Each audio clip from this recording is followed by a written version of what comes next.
Good evening, everyone. Welcome to our monthly regular meeting. Today is March 12, 2013. It is approximately 6:43. Clerk, can we have roll call, please? Mayor Cordova? Here. Councilmember Beta? Here. Councilmember Gonzalez? Here. Councilmember Peralta? Here. Councilmember Sola? Here. We do have a quorum. If we could stand for the Pledge of Allegiance, please. Councilmember Peralta. Pledge allegiance to the flag of the United States of America and to the republic for which it stands, one nation, under God, indivisible, with liberty and justice for all. Okay, we have item 4. That is approval of the agenda. Members of the council, I do have a request that item 9A, public hearings, be moved up since the individuals are present to be heard after the citizens forum, since it's a lengthy agenda and there's public hearings. I would ask the council to see if we can move that item up for convenience to the applicants on that. I'm okay with that, Mr. Mayor. Mr. Mayor, if I may, sir, I'd like to pull item 8A. It turns out that we have to do just a little bit more due diligence on that one. We'll bring this back to you then at the next regular council meeting on the 26th. Okay. Entertain a motion to approve as amended. So moved, Mr. Mayor. Second. Motion and a second. Any further discussion? All those in favor signify by saying aye. Aye. Those opposed, motion carries. Next, we'll go to item 5A, approval of the minutes, meeting minutes of February 12th, 2013, joint meeting minutes. Any questions to those meeting minutes as presented? I have none, Mr. Mayor. None, Mr. Mayor. None, Mr. Mayor. None, Mr. Mayor. Move to approve. Second. Motion and second. All those in favor signify by saying aye. Aye. Okay, next we go to item B, the regular meeting minutes of February 12, 2013, regular meeting minutes. Any question to those meeting minutes as presented? I have none, Mr. Mayor. None, Mr. Mayor. I have none, Mr. Mayor. None, Mr. Mayor. Move for approval. Second. Motion and a second. Any further discussion? All those in favor signify by saying aye. Aye. Those opposed, motion carries. Next, we will go to item 6A, appointment of... Yeah, Mr. Mayor, we were looking for young Mr. Landgraf earlier, and I was just wondering if he maybe came in the last couple of minutes. Is Mr. Landgraf here? Michael Landgraf. Therefore, I would recommend that we table that item so that the council can meet the youth council member that I have selected. Motion to table. So moved. Second. Motion and a second. All those in favor signify by saying aye. Aye. Those opposed, motion carries. Next, we will go to item 7, Citizens Forum. Due to the lengthy Citizens Forum, we do have a public hearing on the annexation issue. Those wishing to speak on the annexation issue will be afforded that opportunity at that time. I would ask that you make your comments at the public hearing portion of the annexation portion of the agenda. And so any other comments would be welcome at this time under the Citizens Forum. If you want to come up here, sir. Come up here.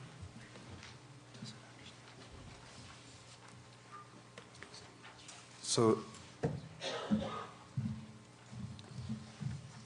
state your name for the record, please. My name is Arsenio Cordova, resident of El Prado. Welcome to our meeting. Thank you. Mr. Mayor and members of the Commission, I will be speaking during the public hearing. However, I do want to say that there are many citizens... Mr. Cordova, I apologize. Due to the amount and our lengthy agenda, Clerk, can we limit the time to 2 minutes, please? Okay. Mr. Cordova, you can... Yes, sir. I would just like to say that citizens of El Prado are here today, and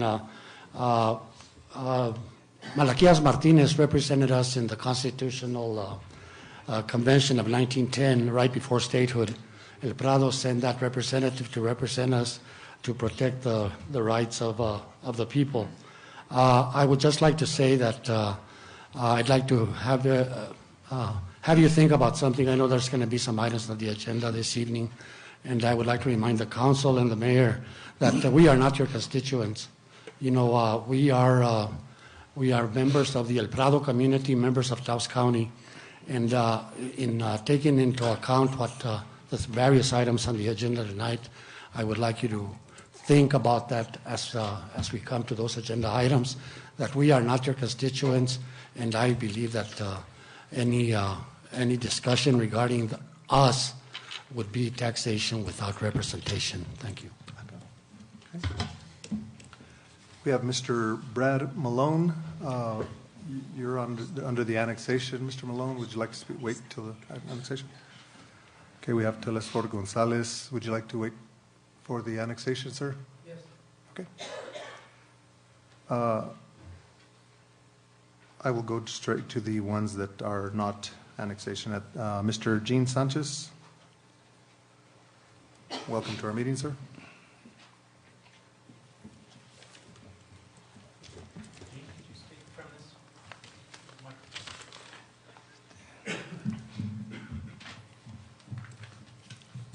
Thank you, Mr. Mayor, members of the council, town manager.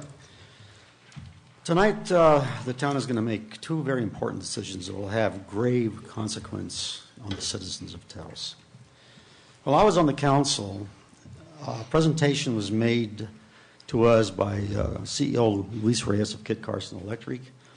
And at that time, it had to do with moving the command center to his new building. And at that time, I said, this is a done deal. It doesn't make any difference how much it's going to cost or how bad the facility is. It is a done deal. Now, we have a perfectly good facility. There's nothing wrong with it. They've had it tested. There's a minor bit of asbestos in the floor tile, which is negligible, plus the fact that it has a carpet over it. Everything is perfect at the existing building, but yet the town insists that they've got to move down to the new office building. Well, yesterday the county made an excellent proposal. They said, look, we'll take over the police building. We'll remodel it. We'll operate the E911 facility. No, not good enough.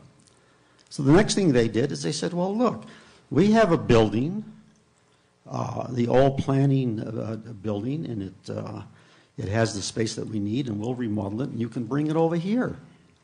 No. Not good enough. I think one of the comments was, well, it's a modular building. Well, as Mr.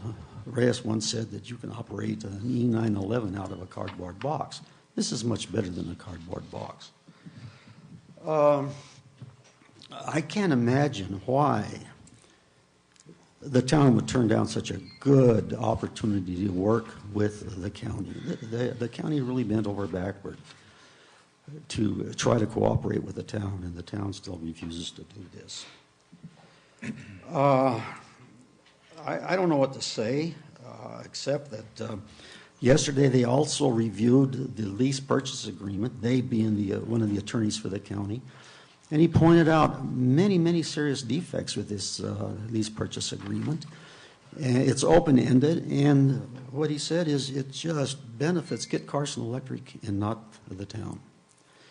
So the only thing I can say is, since this is going to happen, and it seems like the town is representing the big boys and not the small citizens of the community, that we can maybe be afforded the opportunity next year to vote these members out, and we'll look 2 years beyond that to the year 2016 to take care of the rest of them. Thank you very much. Next, we have Mr. Jeff Northrop. Welcome to our meeting. Thank you. If I go a minute or so long, I ask your indulgence. I've been trying to amend my words. You have 2 minutes. Early yesterday afternoon, Assistant County Attorney Robert Malone addressed the 5 county commissioners on the latest draft of a proposed command center lease between the town of Taos and landlord Kit Carson Electric. The 40 or so in the room, including Darren Cordova and Oscar Rodriguez, sat in stunned silence as Malone turned the lease document into confetti, making the town, and particularly Cordova, Rodriguez, and town attorney Brian James, look like traitors or fools. Each may make his own call on that. Malone's words were summarized on TaosFriction.com. The county has been more than reasonable in working with the crazed town leaders, yet the town will not even negotiate. Mayor Cordova and his 4 rubber stamp councilors will consider no option that does not include moving into the command center. Nor will the town hold public meetings to consider and defend this command center move. The most they'll ever say is that the move is for public safety. They will not, really cannot, defend the move beyond the undefined words public safety. The absurd plan will probably cost $500,000 to upgrade the command center before moving in, while the expense to operate E911 will more than double once the E911 moves out of the perfectly safe and efficient home in the Taos Police Department. The town may be on its own to cover all costs as a result of losing partners Cuesta, Taos Ski Valley, and the county.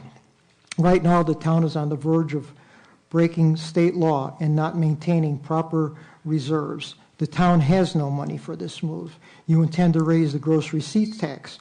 I will fight this looting of the public as I successfully did 3 years ago.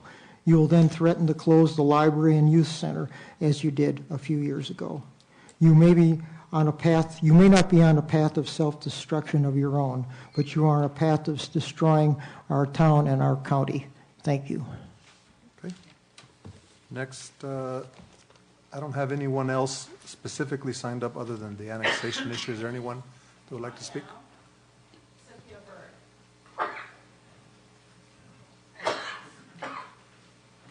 Okay, I'm sorry. It is here. Yeah. So we don't close the public hearing. It's not limited just to the list. It's open after. I always open it up afterwards. So. Yeah, I apologize. I made that mistake. Welcome to our meeting. Thank you.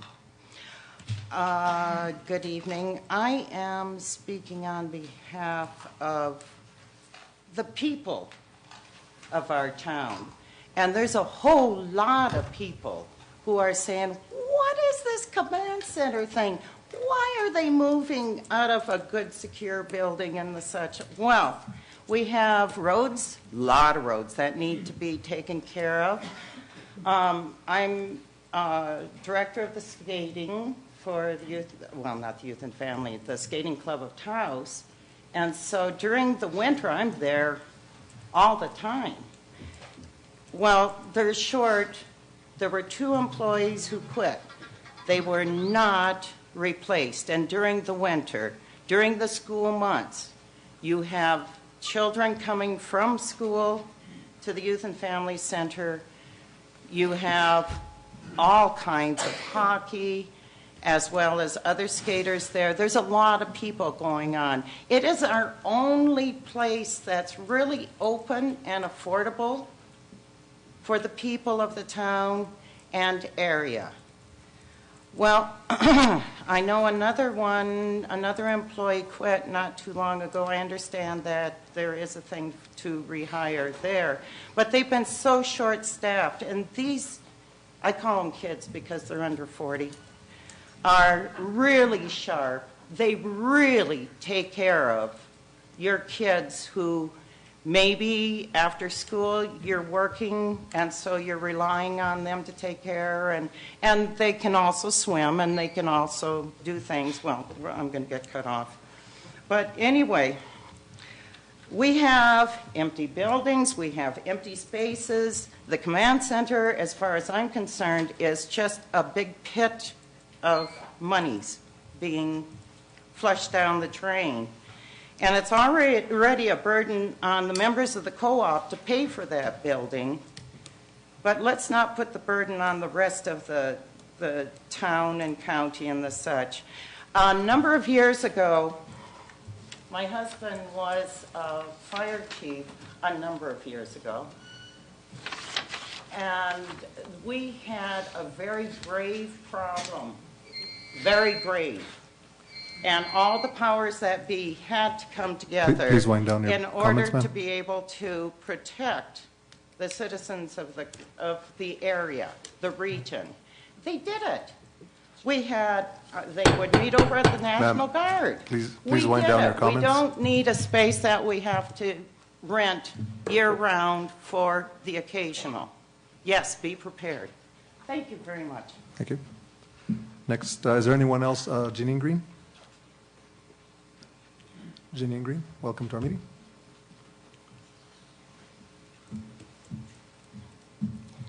I may want to speak about the annexation too later. Is that okay? Sure. Okay. Well, so I'll just speak to about the command center.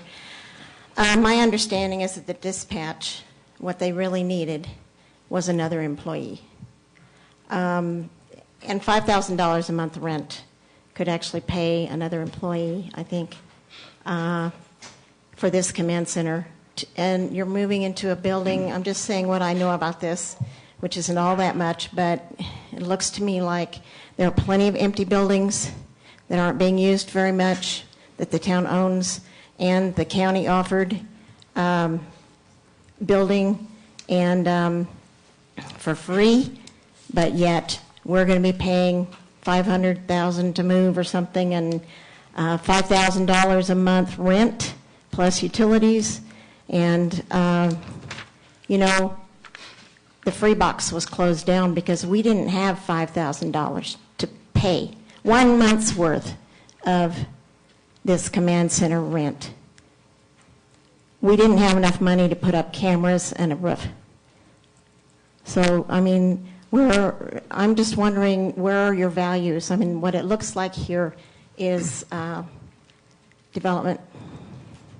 Some people are going to make a lot of money off of this, off the annexation, and off of, and the command center, I don't know. I don't understand it at all, why we'd want to do that. So thank you for listening. Okay.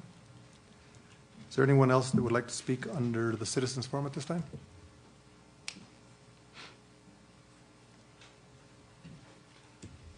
Welcome to our meeting.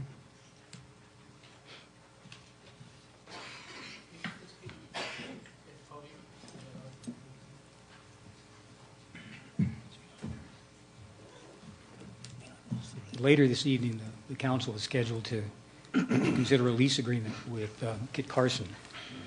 I don't think there's any reason at all for this lease to be considered, none whatsoever. First of all, there's absolutely no documentation of why the town of Taos contracted to build the building that's owned by Kit Carson. I asked for a signed MOU approved October 26, 2006 between the town of Taos, Taos County, and Kit Carson Electric to enter into agreements for the construction of a joint dispatch center. This is a response from the clerk.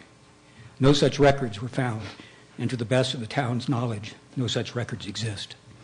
There's no record to begin with that explains why this community, why this town is going to move into that building. No documentation whatsoever. None. Zilch. Zip squat nada.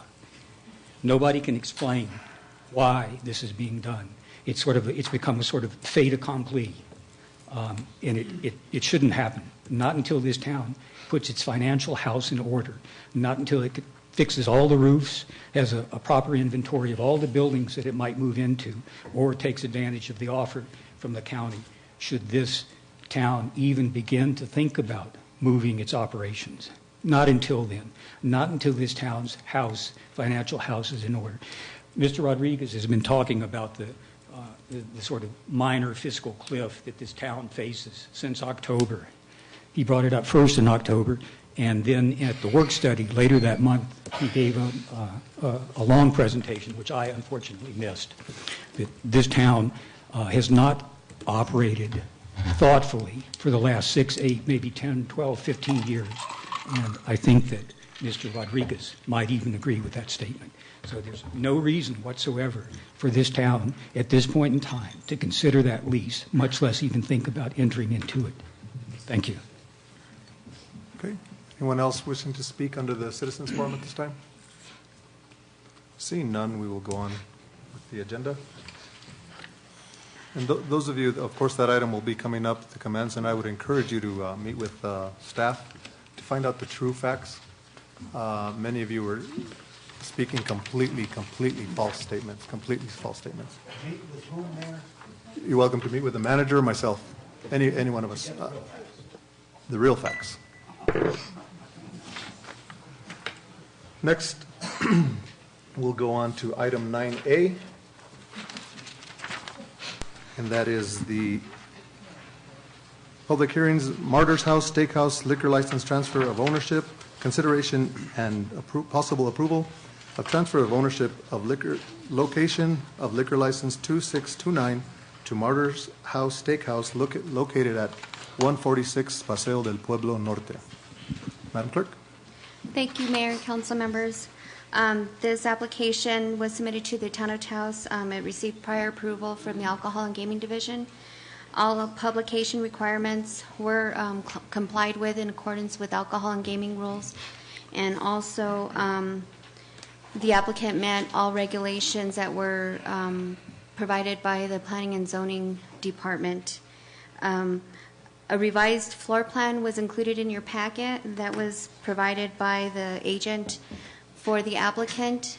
He provided it also to Alcohol and Gaming Division, and they advised him to seek your approval prior to them receiving it at the Alcohol and Gaming Division. And also, the applicant is in the audience if you have any questions. Okay.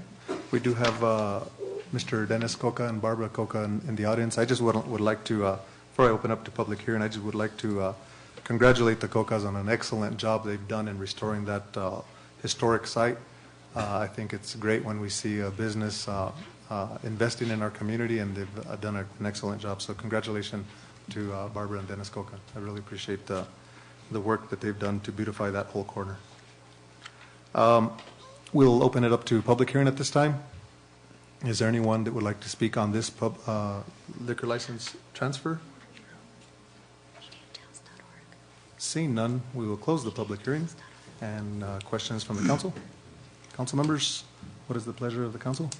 Move to approve, Mr. Mayor. Second. Motion to approve and a second. All those in favor signify by saying aye. Aye. I'm sorry, this is a public hearing. I have to do a roll call vote. Madam Clerk? Councilmember Silva? Yes. Councilmember Peralta? Yes. Councilmember Gonzalez? Yes. Councilmember Abeyta? Yes. By the vote of 4 in the affirmative, none in the negative, the liquor license transfer is approved. Congratulations and good luck on your restaurant. Okay. Next, we will go to item 8B, Resolution 1316. Consideration and possible approval of Resolution 1316 authorizing the submission of an application to the New Mexico Department of Transportation Municipal Arterial Program MAP for funding for the construction of Salazar Road Extension in the fiscal year 2013-2014 funding cycle. Mr. Mayor. Councilmember Peralta. Mr. Mayor, I ask that Councilmember Silva recuse himself from this, because I think there may be a conflict of interest with his family involved in this area of the annexation. I believe we're on item 8B, Councilmember Peralta? I'm sorry. 8B. Yeah. I thought we were down on the ordinance. Yeah, we had gone to the ordinance only because we moved that item up in the event that the applicants Okay. needed to. Mr. Mayor, I'll save my motion. Okay. So this is the MAP project. In the total Yes. project costs, exclusive of grocery receipts, are $762,307. Oscar? Yes, sir. With this resolution, we're seeking council authorization to submit for funding one of our top capital improvement projects in our capital improvement program for this year. The Municipal Arterial Program is a program that the Department of Transportation operates. It's where the state assist local governments in the maintenance of thoroughfares that are used heavily anyway by outside traffic. Salazar Road is one of those, one of the few ones in town where that happens. And so with this, we are then going to apply for funds to continue the Salazar Road over the small creek that's there all the way to Chamisa Road. And it's the item, the amount that you see there, the $762,000. That will not be for a full bridge there. It will be properly culverted and it'll pass, but it's not that full construction I think that you may have had in mind in the past. The town's match is 25% or $190,000. Okay. We'll be putting this in our budget next year. Great. Okay. Any questions from the council? If not, entertain a motion for approval. Move, Mr. Mayor. Second. Motion and second. Any further discussion? All those in favor signify by saying aye. Aye. Those opposed, motion carries. Next, Resolution 1313, consideration and approval of possible approval of Resolution 1313 authorizing the execution and delivery of Water Project Fund Loan Grant Agreement by and among New Mexico Water Trust Board and the New Mexico Finance Authority, and collectively with the Water Trust Board and the Town of Taos. The loan amount is $1,973,903, and the grant. It's the other way around, Mr. Mayor. It's $1.7 million grant and a $197,000 loan. $1.7 million grant and the $197,903 loan. This is for water system improvements in the Weimer subdivision, including extension of water services, interconnections, new water well meters, pressure reducing valve upgrades, relocation of emergency generators, rehabilitation of existing water tank, and rehabilitation of certain wells. Oscar? Yes, sir. This is the project, actually, Councilman Abeyta asked us to expedite and bring forward, and so we're doing this here. You must know a lot about it more than us, Mr. Mayor, since you advocated for it in front of the state very successfully. This, when it's all gets done, including the design, it will be a $2.4 million project. Our piece of that will be $197,000, and it will be covered by a loan. It'll be bringing water and sewer infrastructure into an area that was annexed, quite a ways ago. And so this will really be the only means by which we'll be able to then comply with our requirement to bring infrastructure into a newly annexed area. Sure. Okay, and for the members, I think of the listening audience and members of the council, we applied for this funding. As you know, that there's a lot of funding shortages at the state level.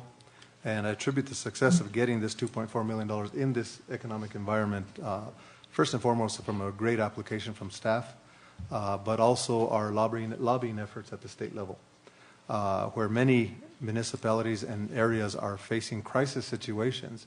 This was not an emergency situation. This is something that we needed, that we knew we had to fulfill, an obligation that we needed to fulfill. So out of $116 million in requests, there was only about $13 million to be given. And the town of Taos was amongst the highest awarded. When many municipalities that didn't get funding for crucial needs, they started looking for areas, and amongst those areas that they looked at was who was the highest allocated, and they started pulling $200,000-$300,000 from each one of those to kind of make up. And I'm proud to say that the town of Taos was stayed whole and did not lose any funding on their entire request. So congratulations to staff for making this happen, and our efforts at the state level for making it happen. So entertain a motion to approve. Mr. Mayor, real quick question. With regards to the infrastructure being given in that area that currently doesn't have it, will that also encompass reduced rates for fire protection because now we can offer better services in that? I believe it will, because of the fire hydrants that will be installed in proximity to those homes. So that'll improve greatly the ISO rating of the town of Taos. Yes, that's our expectation. Of course, ISO makes that determination on their own, and so it'll be them that will be answering that question at the end. I have no further questions, Mr. Mayor. Okay, entertain a motion to approve. So move, Mr. Mayor. Second. Motion and a second. All those in favor signify by saying aye. Aye. Those opposed, motion carries. Next, we'll go to item D, consideration and possible approval of an additional lieutenant position within the existing police department staffing levels. All required funding to support the creation of this position have been identified within the existing budget. Oscar? Yeah, yes, sir, Mr. Mayor, members of the council. What this resolution does is it complies with our internal procedure, internal rules that any new positions have to be formally or explicitly approved by the council. And so that's why we're bringing this to you. Now, what this does is that it makes permanent a position that's been in place now temporarily for 6 months. That's as far as the town manager has authority to create a position temporarily. And it also continues the existing command structure that we have in place. I can tell you, at least from my standpoint, that we have seen it be very successful. I see things getting better and better there, morale getting better, efficiency getting better, and a whole new way of policing starting to take hold. And so what this does is keeps in place that command structure. And so in order for us to do that, we have to come to you. Now, this position is currently being occupied by the former acting police chief. But once it's created, he will have to compete for it. It will be a competed for position. The best candidate will be named to this position.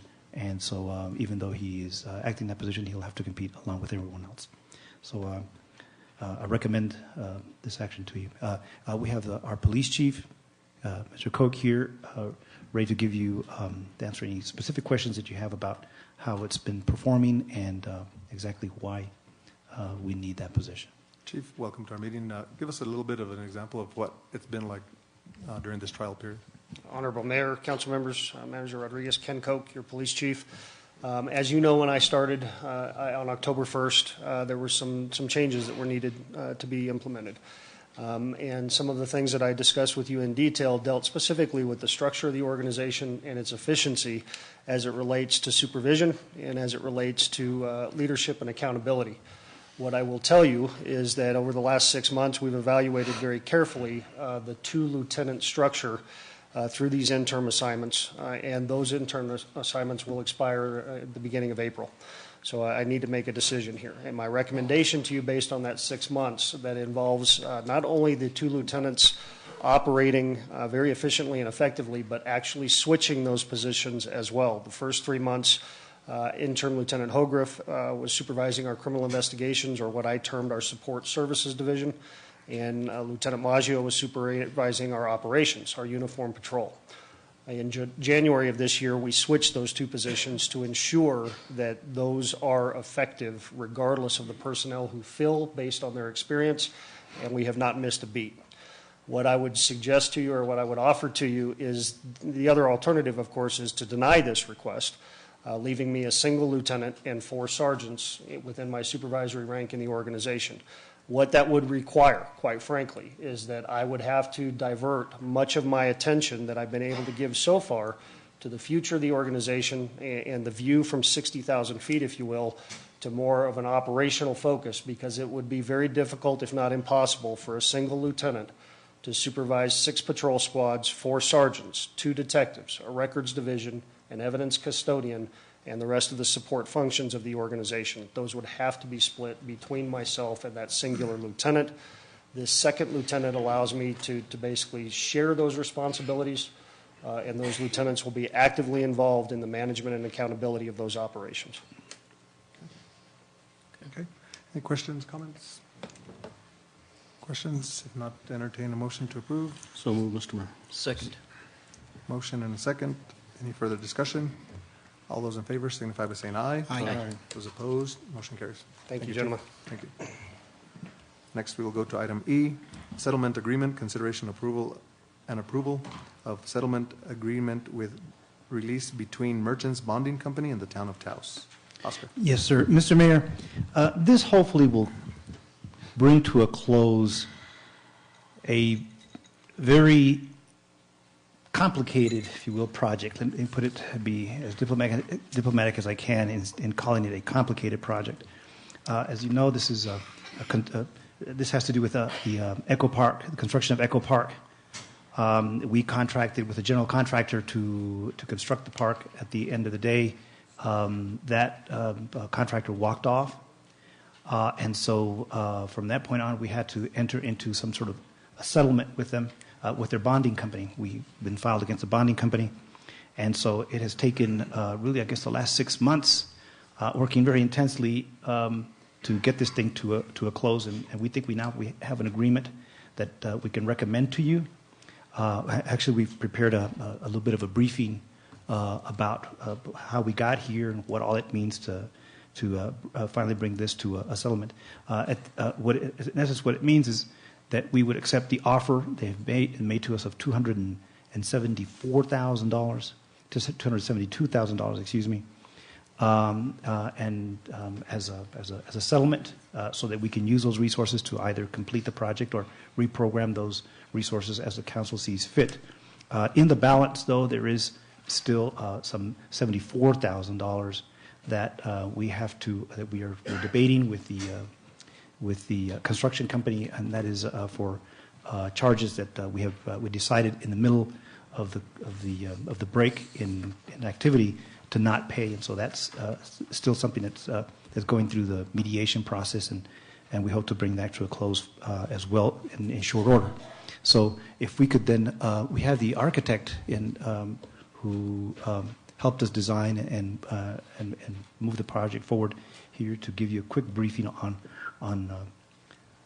what the project was, what was missed, and what needs to be done up until now. Mr. Patterson? Mr. Mayor, can I ask a real quick question? Doug, Oscar, welcome to our meeting, Doug.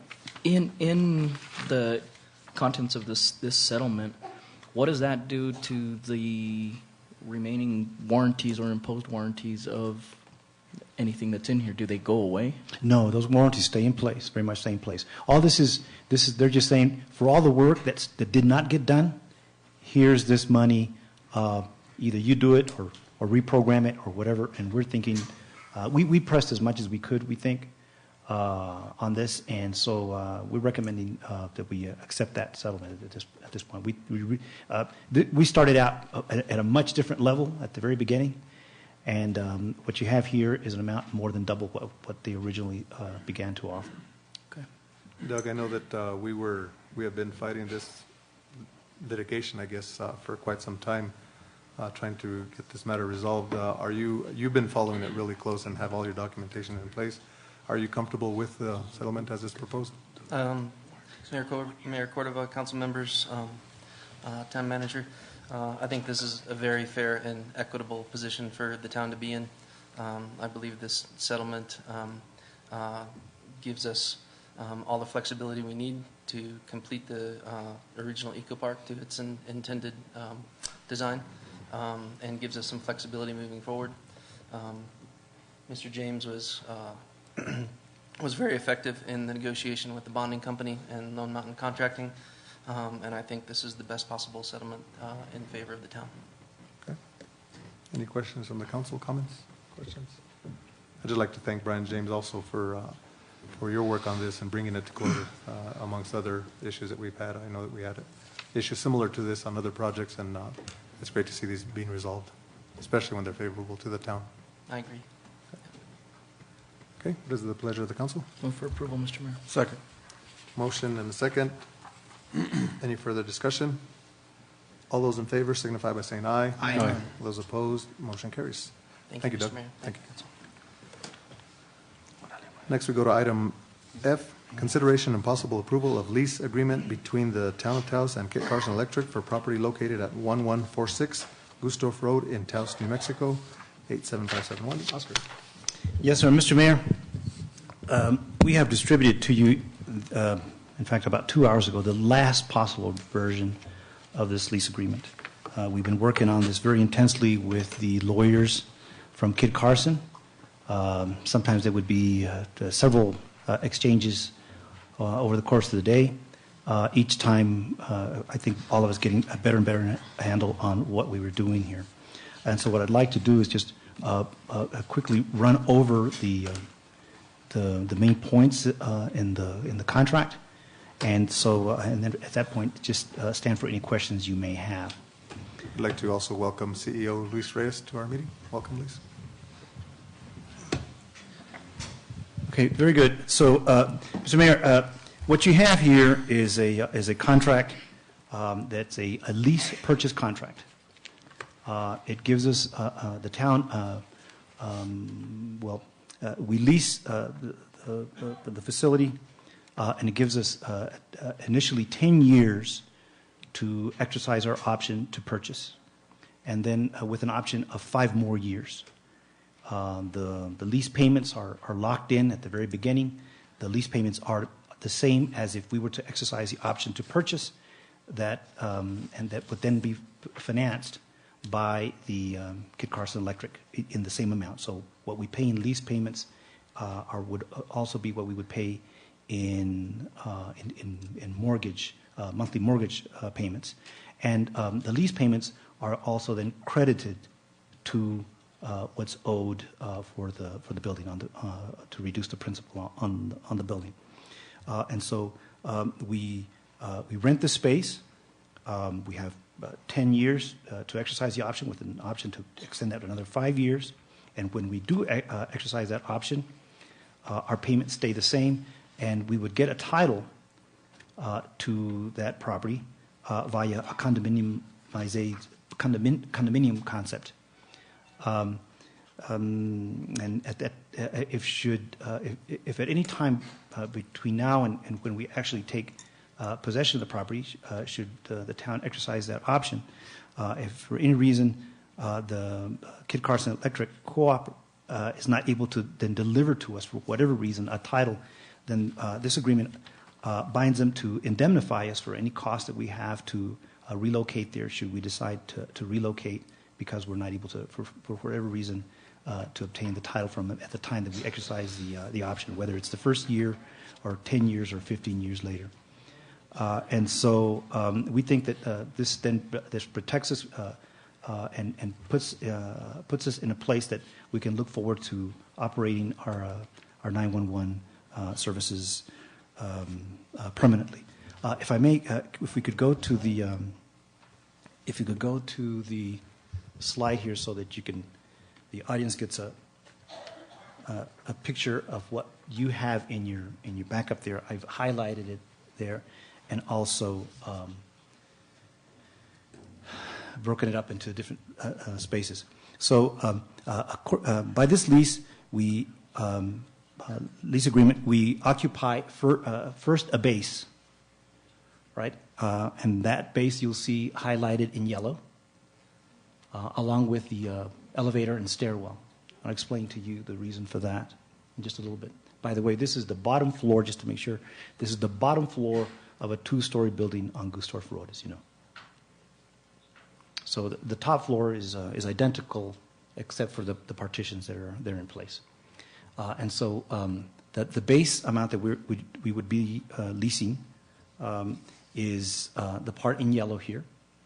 It is 2,526.3 square feet, or in terms of the entire space in the building, it's 27.9%. And that's an important percentage I'll point out to you later on. We have an option to buy what's indicated there as the option, and that's another 1,716 square feet. So initially, if we don't exercise the option to buy, then we would only be paying what's the lease purchase, or our commensurate share of the mortgage payment for that part in yellow. Should we then exercise the option to buy that 17.6%, well, we would then just assume a commensurate share of the Kit Carson's monthly mortgage payment, and our mortgage payment then would also then rise. Now, the reason we are leasing also the stairwells, the elevator, and the elevator there is that we want to then seal off secure the top floor from the bottom floor, so that no one will be able to go either in the stairwells or into the elevator that doesn't have business in the 911 center. And so there you have it, base with an option, and that's in the middle. Now, you may ask, well, then what happens to that space in the middle? And why would we want the option in the middle? And that is, we secured that the option for that in the lease because we hope that in the not too distant future that we would have other emergency dispatch operations going on there. For example, that of the Forest Service or the Bureau of Land Management service that would go in there. This was part, as I understand it, part of the original plan, and so this keeps alive that vision. Now, in the lease, there's also an option to buy a third space, and that is... Any more outbursts like that, I'm going to have you removed from the audience. This is not, I will not tolerate these kind of outbursts at this meeting. So there's that other option, and we did that partly in responding to concerns that the county had raised that... Excuse me, Oscar. I'd like to welcome Chairman Baroni from the Commission. Welcome, Chairman Baroni. So, and the reason that there's that third space that we have an option to buy sometime in the next 15 years is that the county had raised the question that should they decide in the future, sometime in the future, to move emergency management or other operations that need to be part of dispatch, that there would be the option to do that. So if I may continue then, so this lease option, before I go to the financial calculations, within those 15 years, should we decide to buy either the base piece or add on to that the other options, then we would do it via a condominiumization of the building. And in the lease, there is, we also made sure that there's language that contemplates and allows then this lease to be passed on to an authority, to a 911 authority. You'll recall, Mr. Mayor and Council, that when I first brought this issue to you in the form of a presentation, I explained to you that this is an operation that can only be sustained by a regional effort. And so then this lease then contemplates that eventually that regional effort will take this over, and hopefully it will be them and not the town that will be exercising any options to buy anything here. But it does put them on the ground to where that decision can be made at that time. Of course, it also reserves a right for the town between now and when it's transferred to exercise that right. So if we can go now then to the financial calculations, there is, and I try to be as explicit there as possible. It's Exhibit B. The original principal amount, what the building cost to construct at the end of the day was $2.3 million. And that was almost 6 years ago. Since then, Kit Carson has been making payments, principal and interest payments on it. And so currently that principal amount is $1.9 million, or $1.996 million. And so, and that's an important calculation in the lease, because when we begin to pay a mortgage or lease payments on it, then what we do is we share, we get our pro rata share of what that principal amount is in form of a note that we have to be carrying. And so the monthly on that, the original $2.3 million, the monthly debt service on that is $9,957. And so that comes out to about 13.2 cents a square foot. We have checked around, and this is the higher end of what the market is showing right now. It's somewhere between 13 and 10 and $13 now. We would be recommending here that we immediately start an appraisal process just to make sure that what the price that we'll be paying for this space is in fact a fair market price. And so that'll be something that will be carrying on immediately after this, after your approval, if you decide to approve it.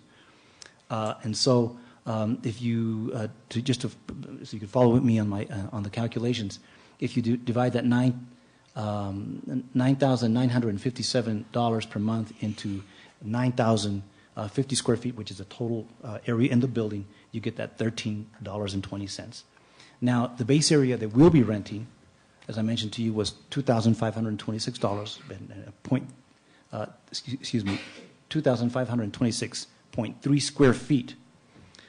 That is equal to 27.9. You'll see a couple of lines further down, 27.9 of the total surface area.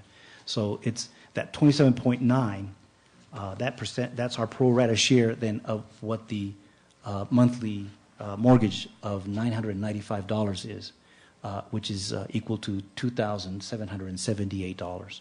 So, and that is the monthly, would be the monthly bill for us for this space. Comes out to about $33,000 a year. And so, of course, if we buy the extra option, which is 1,716 square feet, then our monthly payment would be some $4,669, or almost at $60,000 a year, approximately. So anyway, those are the calculations that we have there. Mr. Mayor, I recommend it to you. We think that we have done a very good job in negotiating this with Kit Carson. I do fear that we have cut quite to the nub of what the rural utility service would allow. And so we then recommend this to you as about as far as we could go before we then turn this transaction so unfavorable to Kit Carson that we would risk the rural utility service would not ultimately approve it. And by the way, the RUS, the rural utility service, will be a significant player here because they're the people who are carrying the note. And so it would be them that we, if we decide to pay it off early, it would be them that we'd be asking to give Kit Carson a partial release for the space so that we can move forward. And just to make sure, the last point here is that the interest rate that Kit Carson was able to secure for this building was 4.125%. There is a possibility even now of lowering that interest amount or refinancing this note and perhaps lowering that amount, and we'll be working with them about on this. So there's a possibility that this could go even lower. Of course, we could also just with that also just shorten the term on this note. So that takes you through the lease. By the way, whenever we've had these, we've been posting them online so that the public has access to this. So this last document, as soon as you got it, was also posted online, and so that people can peruse it as they go. Now, before I just turn it over to questions, I'd like to point out that in page 2, you'll see the numbers. All those numbers, with the exception of the percentage rates, are changed just slightly, because I ran through all the calculations myself just to do my due diligence and make sure I understood how the calculations came out. I came out with slightly different numbers. For example, instead of $13 and $15 a square foot, I came up with a $13.20 a square foot. And the monthly mortgage payment also changes by about $10, et cetera. Anyway, the exhibit is what controls. Also, if you go to one other change that I want to point out here, if you go to section 32 on option to purchase, the language there on the third line in 32A, the language there says that the town of Taos may elect to purchase a premises for 4.6% of the amount of the then unpaid debt, and that is a change we somehow escaped us.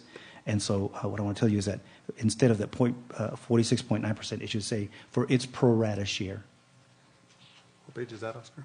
On page 12 of 17, page 12. 32A, so you will be seeing what the final version of the lease will say, lease purchase will say, for its pro rata share of the amount of the then unpaid debt. So again, that's the structure.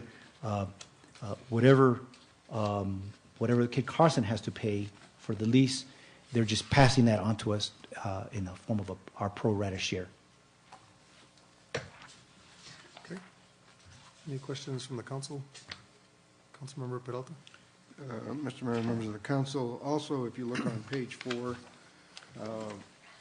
under section 10, common areas, I've requested that there be an attachment there delineating very specifically the common areas in the condominium unit and how that relates then to the shared cost for the maintenance of those areas based on a percentage of the ownership or lease of the premises to the total.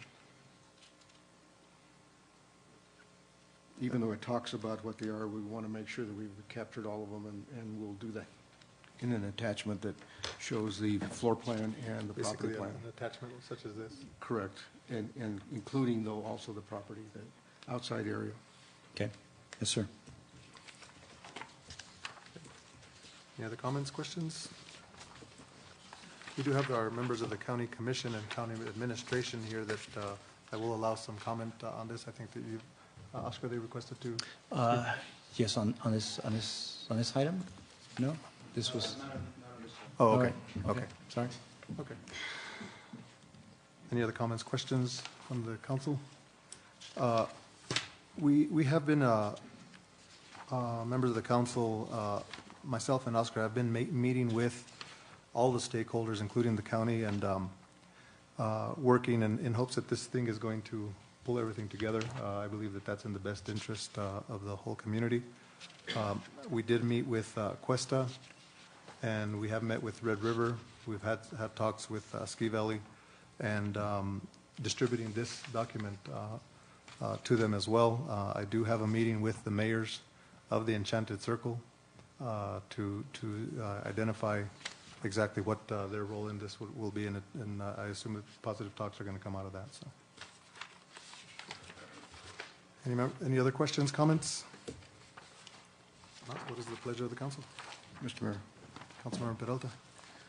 Mr. Mayor, I'd like to move approval of the proposed lease with the exhibits attached or to be attached in any case that may be subject to such technical corrections in language as become necessary, which do not change the terms or the intent of the lease, as approved by our legal counsel for the parties, and further subject to additional revisions made tonight by the council, and we're talking about that on section 32 and section 10, and further subject to the demonstration by the town staff to the council members that the revisions may be made tonight have been incorporated within the execution copy of the lease.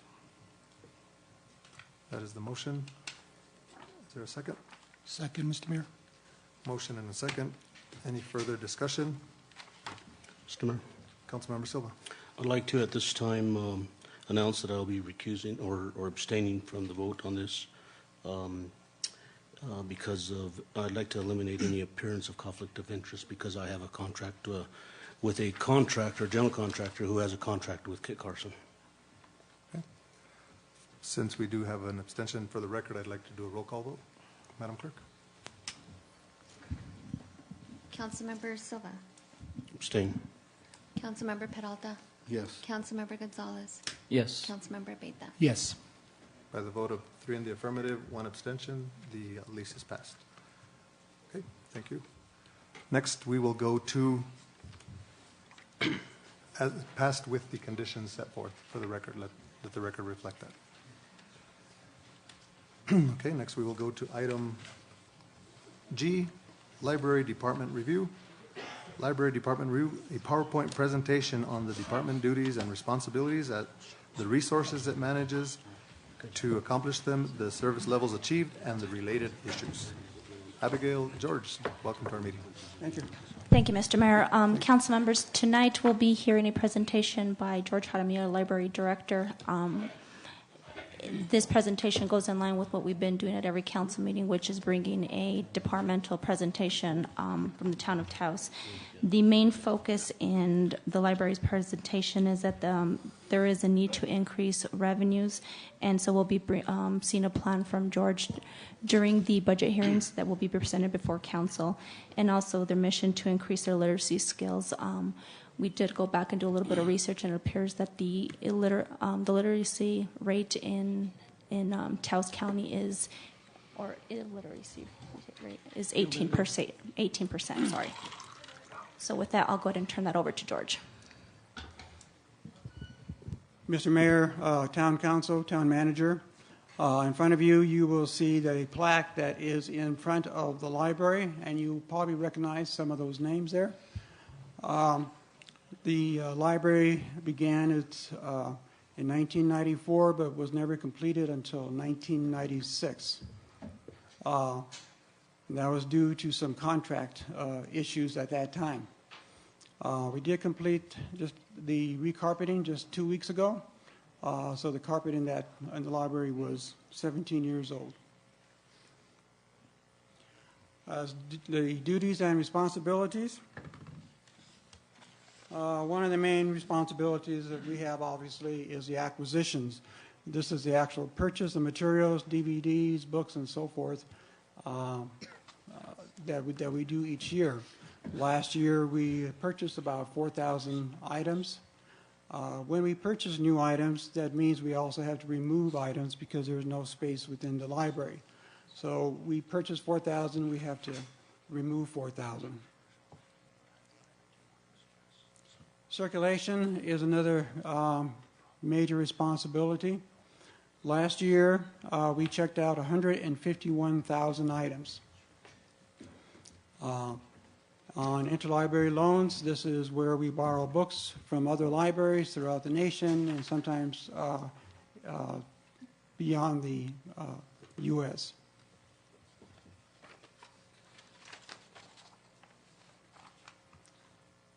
Another major responsibility that has increased is the whole issue of fundraising. In order to support some of the programs that we currently have, both for adults, young adults, and children, we have lost some funding over the years, so I've been working with community groups, and we've secured some funding over the years from U.S. Bank, People's, Rotary. We've also looked at some state grants where we were able to do some PC training for the community members. We also obtained a $65,000 E-rate grant from the federal government.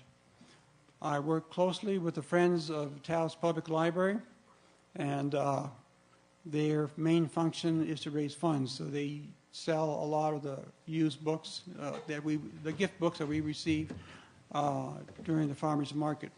I also work with the Library Advisory Committee, which works with me on policy issues. One of the major functions that we do is one-on-one assistance. We have a lot of people that come into the library looking for information.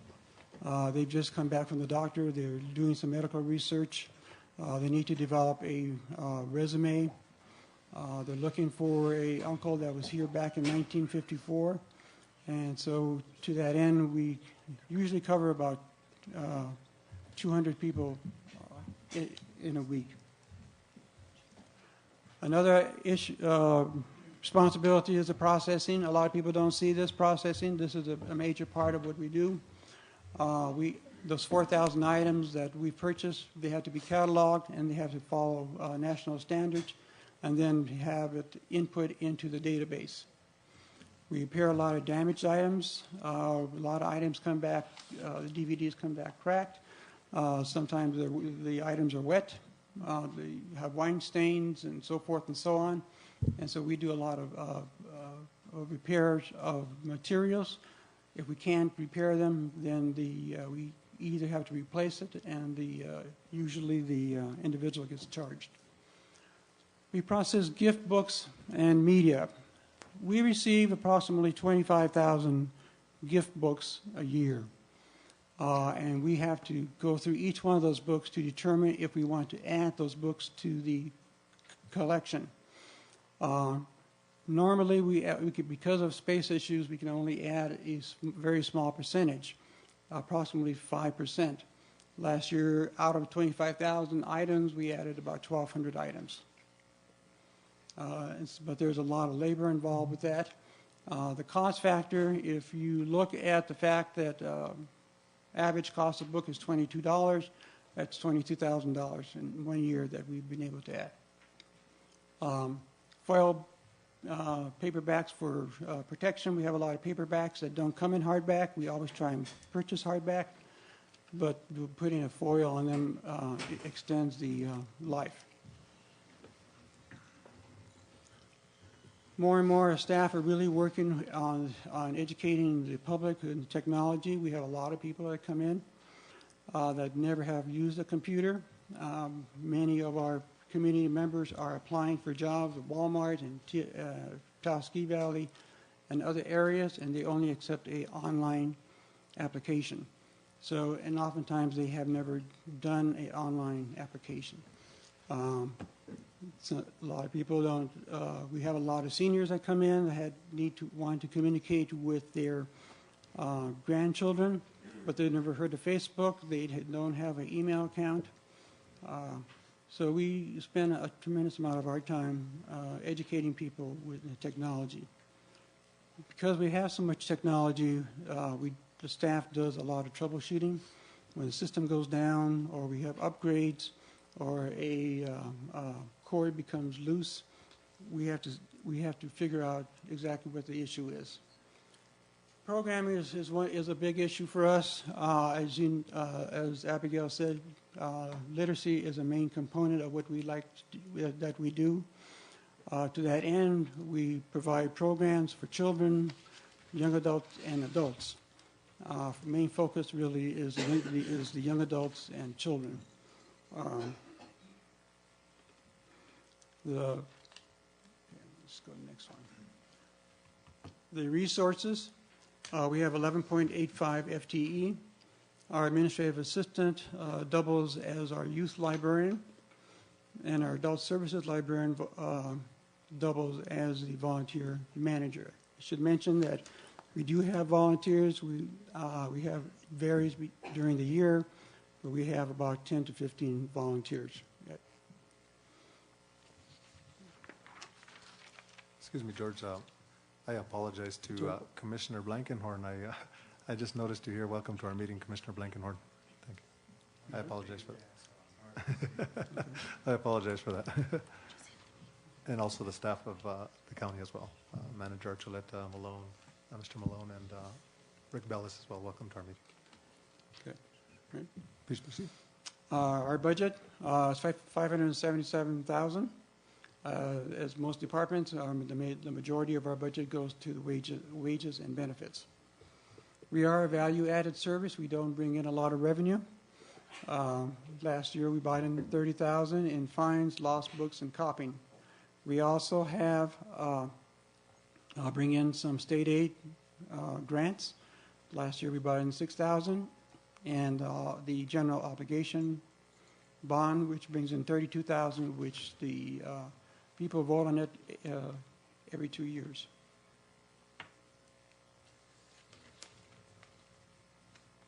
We really can't run the library without the technology. We have the Library Corporation, which is a TLC. This is our main operating system, which if you go into the library or remote in, you see our online catalog, which has all our 72,000 items in there. It handles our circulation. Last year, we circulated 151,000 items, and so it needs to maintain that, our catalog and processing. We have to have a national record database. Anything that goes into the catalog has national standards, and we use what's called the Easy Catalog. In Visionware, we have 17 public PCs, and we need to maintain control of those PCs. We offer a certain amount of time, and the Envisionware controls all that as well as printing. We need to maintain the security of our books. To that end, we have the 3M, our interlibrary loan system where we borrow books throughout the nation and throughout the world is the OCLC system. And last year, we started our ebook and e-audio system, which is managed by Overdrive. And this is through a consortium of 12 libraries throughout the state, where we can maximize the actual numbers of ebooks and e-audio books in our resources. Service operations for 47 hours per week. As you can see, last year we had 171,000 visitors, and we have 27,450 registered users. You can see by this that over 80% of the people we serve come from outside of the town of Taos. We receive all donated magazines. We have a very popular table as we enter the library where people can recycle their magazines. They bring them in, we look at them, and we put them out on the table. We receive about 200 a week. Overdue loss notices issued within 48 hours. Interlibrary loan books processed within 24 hours. Again, references one of our major things that we do on a weekly basis. Immediate response to all requests for assistance with public computers. We've talked a little bit about that. All phone, email inquiries responded to within 24 hours, and all visitors' requests for assistance respond immediately. We receive a lot of visitors during the year. A lot of them come in to see the quality of library services because they're looking at possibility of moving to Taos. So they oftentimes will talk and find out exactly what it is that we offer. And again, we have the programs for the adults, youth, and children. Last year we offered 244 events, which brought in about 4,000 to 5,000 people. Some of our strengths. One of our strengths is we are a very well-established information source in Taos County. We are a known site for free access to the internet and Wi-Fi. All of our staff are state certified and they're cross-trained in all our service areas. Weaknesses are we have an overextended service staff. We have limited space for collection, community users, and public computers. We could use a lot more PCs. Oftentimes, every seat in the library is just taken up, and there's no more space. We have an unstable power grid. The biggest problem with that is that we get a blip in the system, or the power goes down. It creates havoc with our technology. Overloaded broadband, oftentimes during the day, because the internet is so heavily used, the broadband slows down, and that creates problems for us. And many of our staff don't feel comfortable with the technology, so we have limited technology expertise. Threats reduce state and federal funding. We've lost a lot of federal funding. We had the Reading is Fundamental program over a period of 15 to 20 years, and that money has gone away. This is the money that would provide children with free books. Oftentimes, these are the first books that they've ever had. Changing expectations for technology. As the new technology comes, they require different operating systems, and that creates problems for us. Security for public and personnel.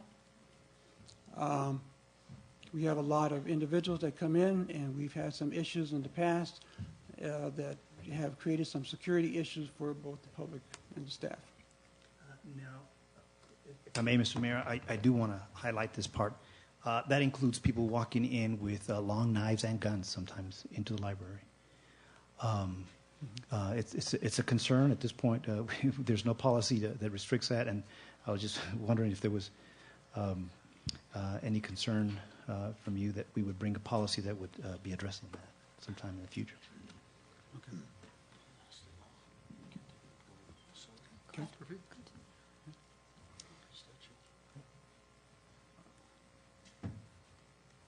Okay, the strategic focus and priorities. One of the main things is a concern of ours is an increase in revenue. As you note, we serve the people we serve. 80% of them come from Taos, from outside of the town of Taos, and the town supports it at $577,000. So it carries the big burden for the entire Taos County. There are some options if we want to look at increasing revenue. One is to increase lost fines and book overdue fines, but that would not really give us the revenue we're seeking. Second one is to be part of the Taos County budget. Out of 96 public libraries in New Mexico, 46 of those receive funding from the county. And that money ranges from $300 all the way to $2.2 million.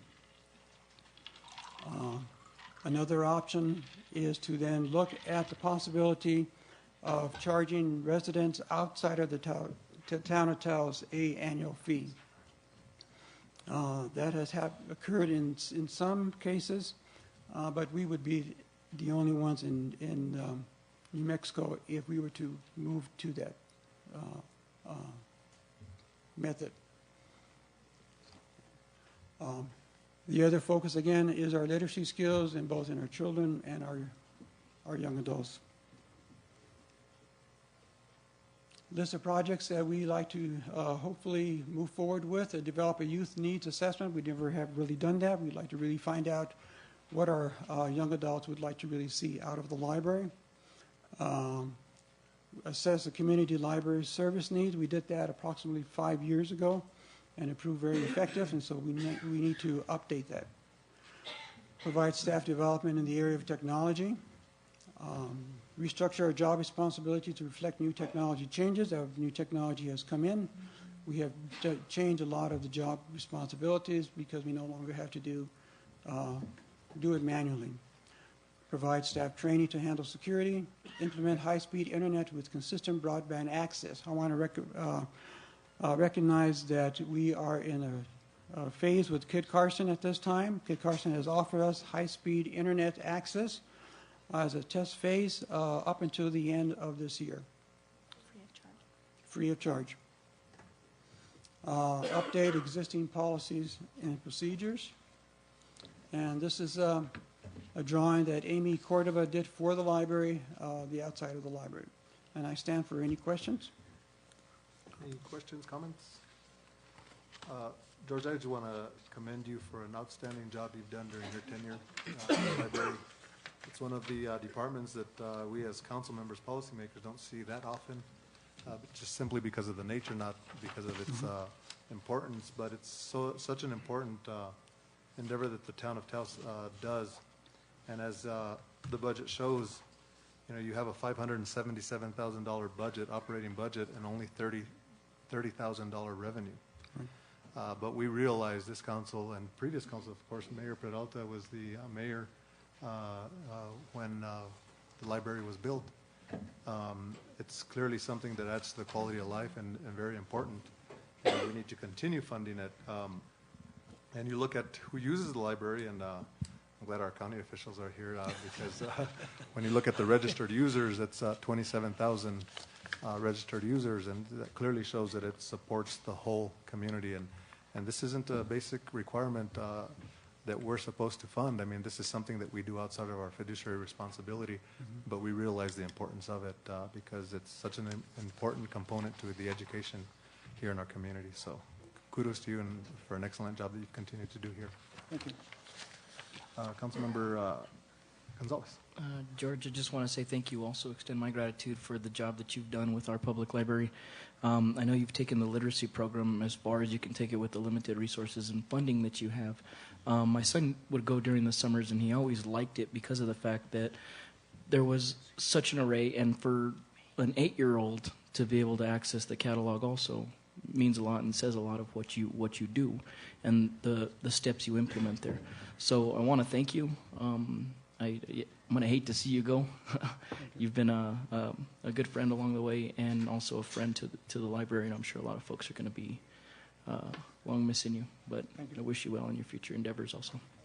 Thank you, Councilman. Thank you. Mr. Mayor. Councilmember Silva. I too, George, would like to thank you for your time that you've spent here with us at the Town of Taos, and the professionalism that you've showed. And as one of the directors, I've noticed that you truly care about what you do, and thank you for doing everything you have for us. And we are going to miss you. I know you're retiring in May. Thank you. Thank you. Thank you, Councilman Silva. And congratulations on your retirement as well. Councilmember Peralta. I too would like to thank you very much for your your tenure here with the town and what you have done with that library and the community to make it outstanding. And you know, my granddaughters have enjoyed the library very much, and the oldest one has been one of the high number book readers during the summertime. So it shows that your staff has been very willing to work with the children of our community to make them better.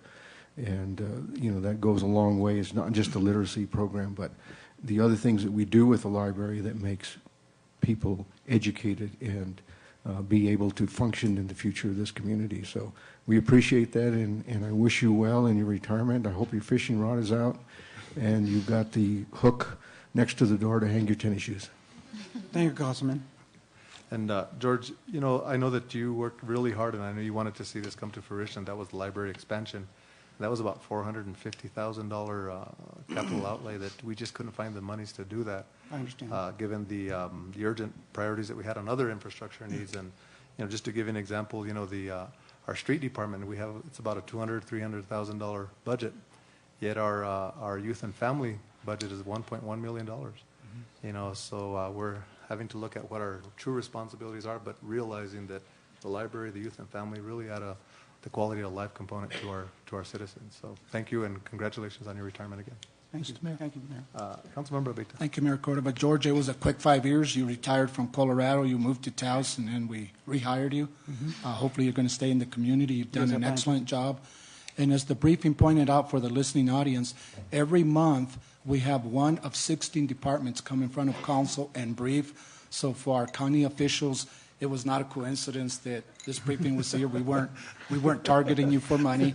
But it does, in a very serious note, it does show that all these extracurricular services that the town provides, library, youth and family center, et cetera, they impact the entire community. They support everybody, and that's why money is tight. With the shrinking budgets that we see, we got to get more bang for the dollar. We got to help everybody, and we need to collaborate. So thank you, George, and good luck. Thank you. Thank you. Okay. Next, we will go to item B, consideration and possible approval of ordinance 1301, authorizing the voluntary annexation of town-owned properties located on the south side of New Mexico 64, approximately 6.5 miles north and west of the town of Taos, including the Taos Regional Airport, totaling 820 acres and including all or some portion of the right-of-way of New Mexico 64 from the north municipal boundary of the town of Taos to the subject properties. Oscar, Matt, welcome. Yes, sir. Mr. Mayor, well, what else could we say about this item?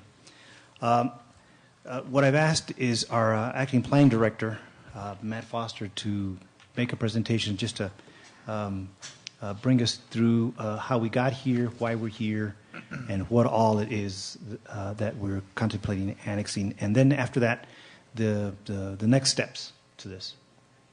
Matt, where did you find this picture?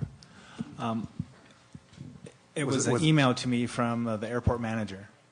I don't know, I forget where he got it, but I thought it was quite stunning and appropriate for this presentation. Yeah. Where's the runway at?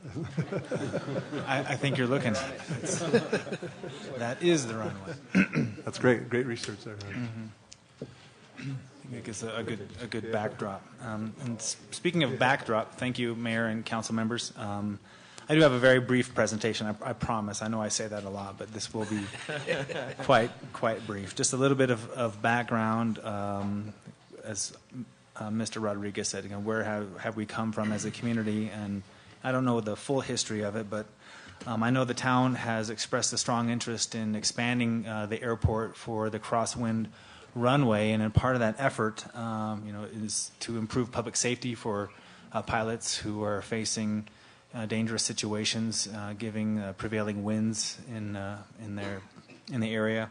Also, expectation of economic development potential to the community for business expansion and increased tourism and so forth. So those are the two primary main reasons that I've come to learn why the town would want to expand the airport. Also, the ability to leverage federal funds that would be coming into the community with a little grant match requirements that also represents a short-term opportunity to bring a cash influx into the community. I know there's been a long history of decades in working with FAA and other federal agencies and getting a record of decision on the environmental impact statement. That was year and a half ago when that was completed. The Town of Taos Town Council in 2011 adopted the economic development element of our comprehensive plan, which is very explicit in supporting the annexation of the airport. So there's some policy direction there. And then more recently, the Council's approval of Resolution 1276, authorizing the kind of moving forward of preparing an ordinance to annex and kind of further stating the purposes of why the town would want to expand and annex the airport. This slide, apologize, it's hard to read for the public. It's just basically the exhibit to the ordinance showing the relationship between the airport property itself to the town boundaries and Highway 64 there. It's approximately 6.5 miles stretch from the northern portion of the town boundaries near Hale Creek Road up the highway to the airport entrance. And speaking for the Planning and Zoning Department in terms of the next steps, I put a timetable together for you just to give a basic, what I think is a fairly conservative estimate of the time frame and what it might take through the Planning and Zoning Department and the Planning and Zoning Commission to designate a zone of the airport. There's two basic items to be looking at: is the zoning ordinance, which would be would designate the allowed uses within the airport property, and then what I've come to learn is what they often call a safety overlay zone, to designate different areas of the airport and surrounding the airport to limit the height and location of buildings to ensure the safety of pilots coming in and out of the airport, so that there aren't any structures or lights or trees that would interfere with their path. So looking at our schedule and our public hearing requirements, if the town council were to adopt this ordinance to annex the airport, I would expect that by March 29th, that myself and the staff and the town could prepare two draft ordinances. One of them is to create an airport zone within our land use development code. In the LUDC, we have commercial districts, the central business district, residential districts, and so on. This would be creating an airport district to, again, identify those allowed uses and permitted uses and development standards for setbacks and building heights and so forth within the airport property. And then also what I referred to earlier, the safety overlay zone. We might not call it exactly that, but to look at the other requirements for providing for the safety around the airport. I had the good fortune to speak with some of the planners from Armstrong, the engineers who were consulting the town on the design of the airport, and they provided sample ordinances to me. So between now and March 29th, I'll be working closely with them and the staff at the airport to kind of put together these draft ordinances for consideration. And we would go through a public hearing process on May 1st, where I would present these ordinances to the Planning and Zoning Commission and a preliminary. Then perhaps by June 5th, there could be a final public hearing by the Planning and Zoning Commission to recommend that we create the new zone and then to rezone the property of the airport into that airport zone. And then perhaps by June 25th, there would be a council public hearing to create the new zoning district and then rezone the airport to that airport district. Matt, just a question on, if this annexation goes through, what zoning designation? Don't we have to give it a zoning designation? That's correct. There would be two ordinances during this process. The first to create an airport zone in our code, and then the second one would be to zone the airport property into that zone. But right now, if the resolution here is to, or the ordinance here is to annex. Correct. What designation are we giving it? It would be not designating a zoning district. This process would create that. At this point, if the town council were to annex, it would be considered a legal non-conforming use as an airport until such time the zoning ordinance would be created and then the property would be zoned into that airport district. Okay. And that's all the presentation I had, just speaking in terms of planning and zoning issues. I know other staff members are here to answer your questions about other specific issues about the ordinance. Oscar? Thank you. And as he departs, I want to tell you what, at least publicly, what I told you the last couple of days, and that is that Mr. Foster is leaving us. He's taking a position with the Taos Pueblo. So I look forward to working with him across the table there. Thank you. Thank you for your service, Matt, sincerely. Thank you, Oscar. Appreciate it. Congratulations, Matt. Congratulations. Thank you, Mayor. And Appreciate we're going to miss your work here at the town. I won't be going very far. Great. Just to give a little bit of history on this here, as you know, Matt mentioned decades, precisely about 25 to 28 years of negotiations, court injunctions, a lot of legal issues involving the airport, whereas the town just could not proceed because of the conflict at that time with the Pueblo. The Pueblo had to give the blessing to go forward, or they had to have the hearings at least to address the adverse effects that were defined in the environmental impact statement. Seeing the effects that were in there, that was one of my commitments when I became mayor, is I wanted to see this airport done, and many individuals said it'll never happen. This is something that's kind of like the bypass. It's never going to happen. And we were able to work with the Pueblo, identify what they wanted, and that was to protect the only living World Heritage Site. And we started there. And in protecting the only living World Heritage Site, we identified areas where we can support the Pueblo in protecting the only living World Heritage Site. So, having said that, it was great to see a U.S. Air Force jet bring the acting FAA director, administrator, here to witness the signing of this memorandum of agreement, concluding the EIS process. So it was quite a milestone that we received here. What does that mean for the airport? That means that pilots can land now safely and take off safely rather than navigating the skies over the Pueblo trying to find an accurate way to come into the airport.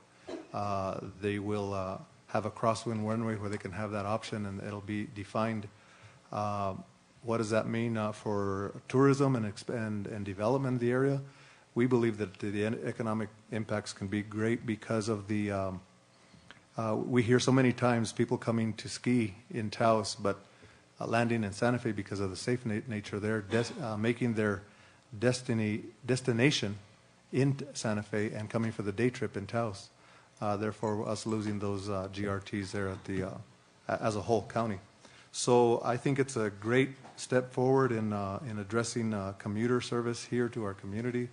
The potential for bringing in some clean, light industry here where they can have safe freight via air service. So it's great to see it that we're at the point of the design's almost complete, and we're following some timelines because this is a $24 million project, and the town has a $1.2 million match. So just wanted to give you a little bit of history on that there. This is a public hearing. Before we go to questions for the council, I'd like to go to the public hearing. There is quite a few people that are signed up. Rather than go through the names individually, I'll just call you and until we finish the people that are wishing to speak under the public hearing, and we'll proceed from there. Given the amount of individuals, we'll allow 2 minutes to speak for each individual, and we'll begin the public hearing. At this time, we can open up with Mr. Telesfor Gonzalez from El Prado. Let's extend that to 3 minutes, please. Welcome, Mr. Gonzalez. Welcome to the meeting, sir.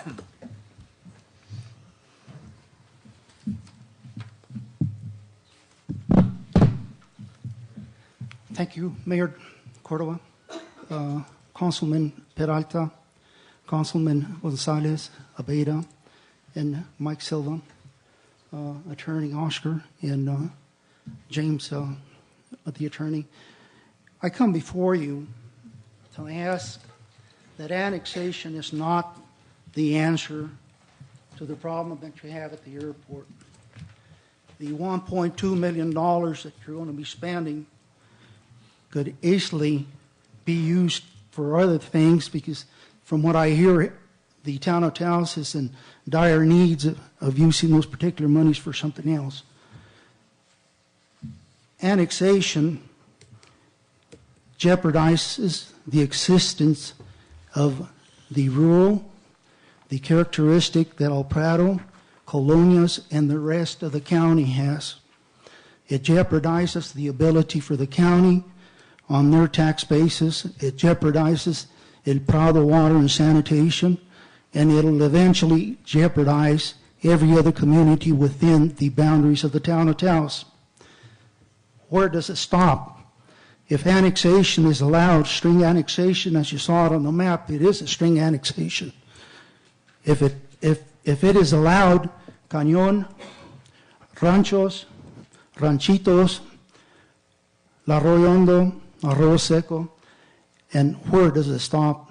I think it needs to be stopped here. I think that the commission are well educated. I think they have all the options. They said they were going to work with the county and with other members. They failed to do that.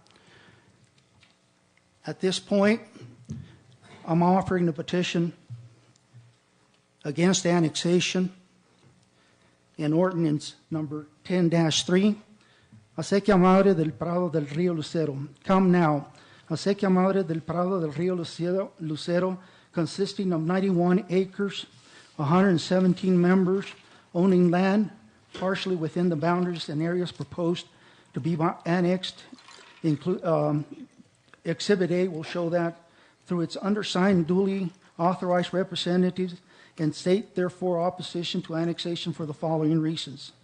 The state of New Mexico, pursuant to statutes, own the territory constituting U.S. Highway 64 and the area within the right-of-way of Highway 64 territory, which may not be annexed unless the consent of the authority agents of owners are obtained.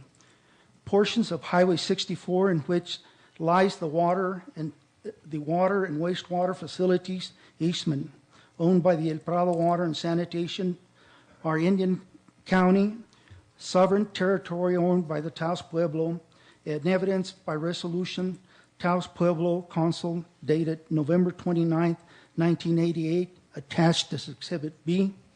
The annexation is not valid because neither the government of the United States, holding equitable title and trust for the Taos Pueblo, or the Pueblo owning land in the area to be annexed, have consented to annexation. The Acequia Madre del Prado del Río Lucero is a subdivision of government-owned and operates an irrigation system on behalf of its members and owns free, simple title to real property on, over, and through parts of the area to be annexed. It is stated by the office of the town clerk that the documents on the annexation of the Taos Region Airport, along with the description map, were not available. Exhibit B. On information and brief, a copy of the proposed ordinance was not available to interested persons during normal and regular business hours of the town council upon request, and payments of reasonable charge beginning with the date of publication and continuing to the date of consideration by the town council as required by State Statute 75, New Mexico State Statute Section 3-17-13. I recognize that my time is out, and I have another page. You may proceed. Attached to the ordinance is an aerial photo of which the line shows 6.5 mile stretch of Highway 64 running to the boundaries of the airport. There is no map showing the external boundaries of US 64 as required by statutes. Statute 1978, Section 3-317A3. There's no landowner's petition as required for the town council to obtain jurisdiction to act on the ordinance pursuant to Section 70, New Mexico Statutes 1974, Section 3-7-17. There is no consent to annexation of territory owned by a political subdivision, the acequias. That's also required under Section 3-7-4. There's no consent to annexation of territory owned by the state of New Mexico as required by statute. There's no consent to annexation of territory owned by government of the United States which holds Indian land in trust for the tribe or the political subdivisions of the state of New Mexico, including the acequias. There's no petition setting forth significant facts with which to discern whether or not the owners of the majority of the number of acres in the continuous territory have requested annexation. Annexation is invalid because it did not include streets, boundaries, territories to the annexation. There's no petition signed by the owners of the majority of number of acres in the contingent territory to be annexed as required by statute. There's no facts in the town records supporting the assertion in proposed ordinance 13-1 that the lines indicate US 64 plus the area of the airport contains 820 acres, and there's no facts in the town records which shows ownership of the real property of the 820, which also computation of the number of acres owned by entities required to give consent to the annexation or computation of number of acres owned by petitioners of landowners. No information or brief that indicates the town boundaries from which ordinance number 13-1 marks the beginning of US 64 corridor to the airport is not correct because it is not final until the pending lawsuit the county until the county's lawsuit is resolved. The use of Highway 64 to connect the airport to the town constitutes a sham, paper connection only to the airport, and is not significant and is not sufficient under law to establish continuity. Whereas petitions states that the town purpose in annexation its airport is only to increase town's income without providing town service for any landowners along Highway 64, and as such is a sham. Annexation is not for the public purpose of serving town residents or landowners along Highway 64, but only for the purpose of enhancing the value of the town-owned real estate, and only for the purpose of creating continuity along Highway 64 so that the town can later annex businesses along that strip. I implore that the council review other methods of annexation, because as one member, and you'll find out by the end of this meeting, don't ask us to go to FAFA and deny the $24 million is vital for Taos County, but don't use the county and the surrounding residents for that particular purpose. Thank you. Okay, thank you. Next, we'll go to some of the members on the list at this point. Okay, Councilmember Sanchez, since you're already up here. I mean, former Councilmember Sanchez. Mr. Gene Sanchez, welcome to our meeting. Thank you, Mr. Mayor, members of the council. Do we have to swear them under oath under a public hearing? Mayor, this is not a quasi-judicial public hearing. You could do it, but it's not mandatory. Okay. Okay, since we didn't. Thank you.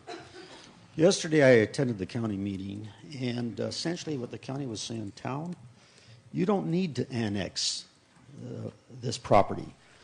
We will let you have the gross receipt tax for the construction of the airstrip, which will come to over $600,000, and that'll give you half of the money that you need, half of the 1.2 million matching funds that you require.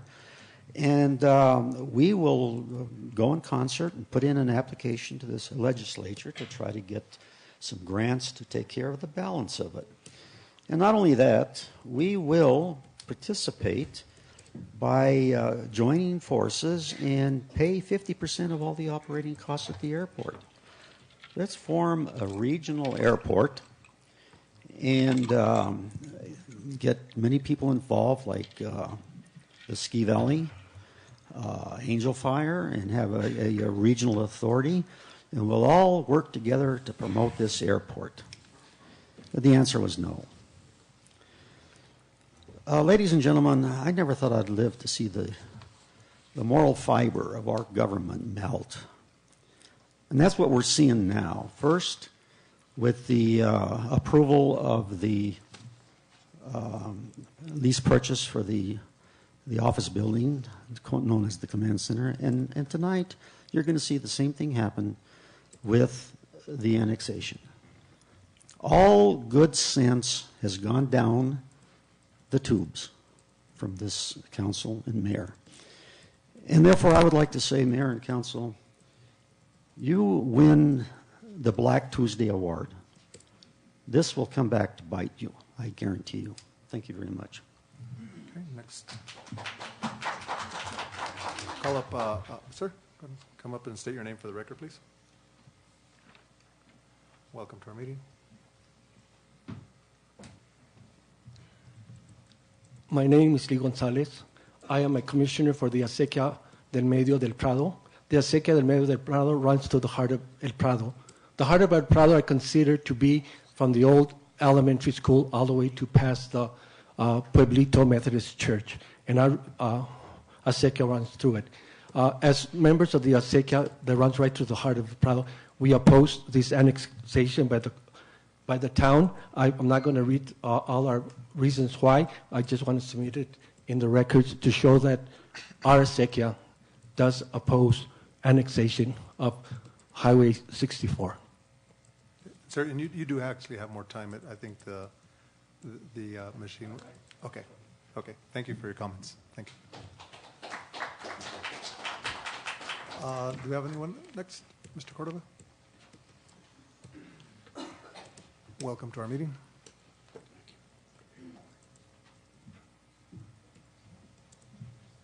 Mr. Mayor, I did want to get some clarification before. Please state your name since this is a my public. name is Arsenio Cordova. Thank you. I am an activist and member of the community of El Prado. But, in the ordinance, it says, can somebody please clarify, maybe Mr. Oscar can clarify before my time starts, what we mean by all or some portion of the right-of-way?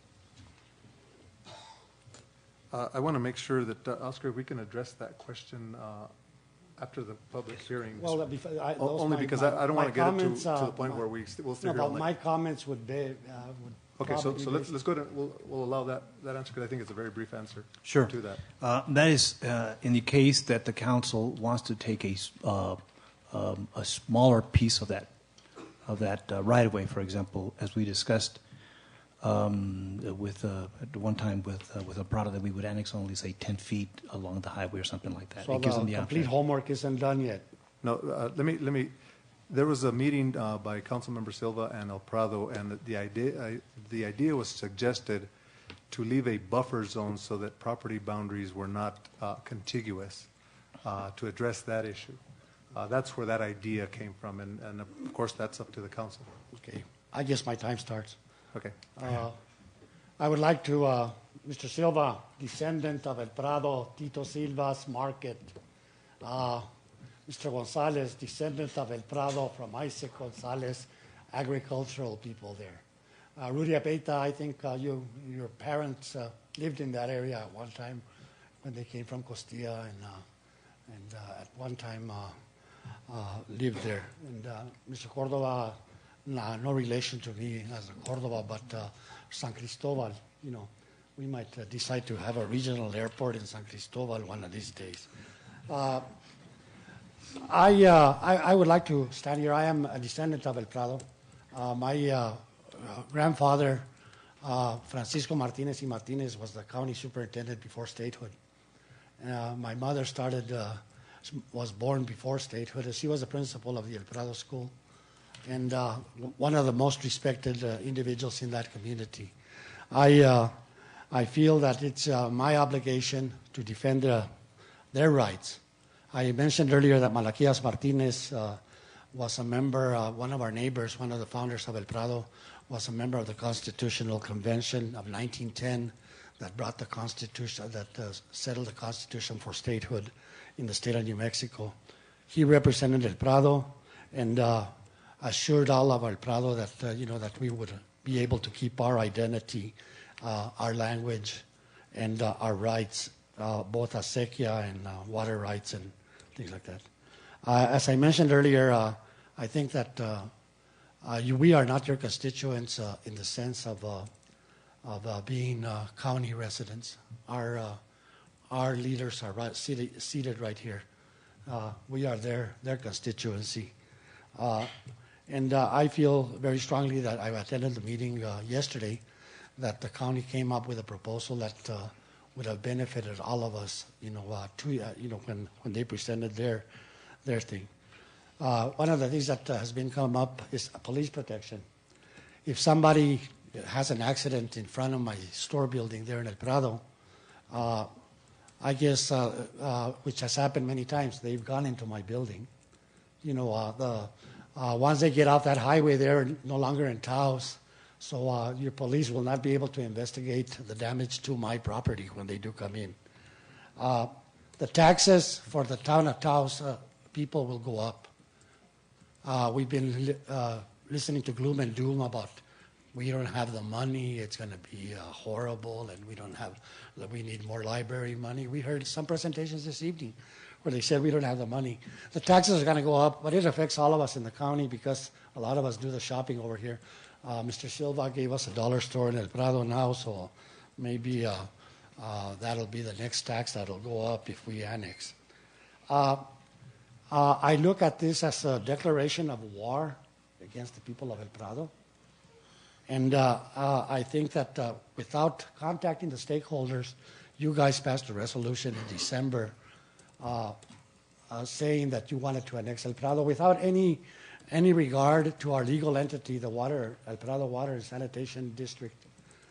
And shame on you for doing that, because we are stakeholders. We live in El Prado, and we will fight for preserving our rights, property rights in El Prado. What you are proposing really doesn't mean anything to us. We are county citizens. The cost of litigation to defend this annexation will be far-reaching, not only for you, but for the county, for the sanitation district, monies that could be spent for the citizens of Taos and Taos Town, Taos County, and our beloved community.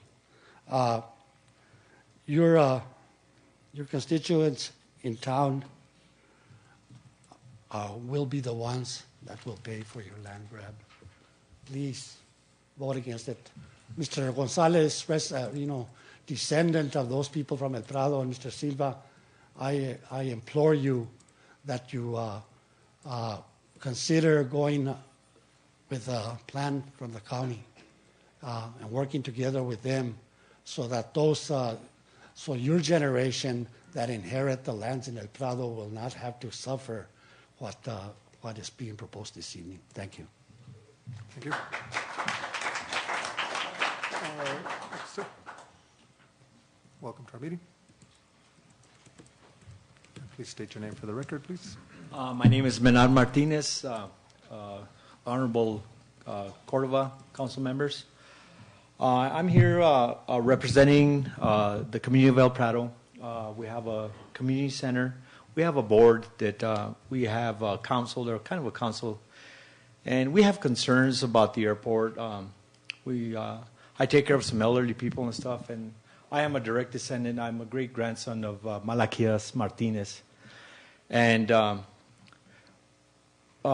just sitting here at this council meeting, and I've been in Taos, and I'm a builder. I built houses, and we've seen a lot of growth and stuff. And I have grandsons, and maybe one day I would like to come back to Taos and to live here.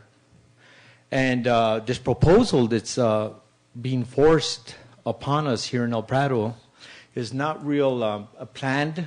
We have a lot of questions, right now that the annexation of these roads, do we get a council member? Do we get a vote? Are you going to facilitate police protection, fire protection?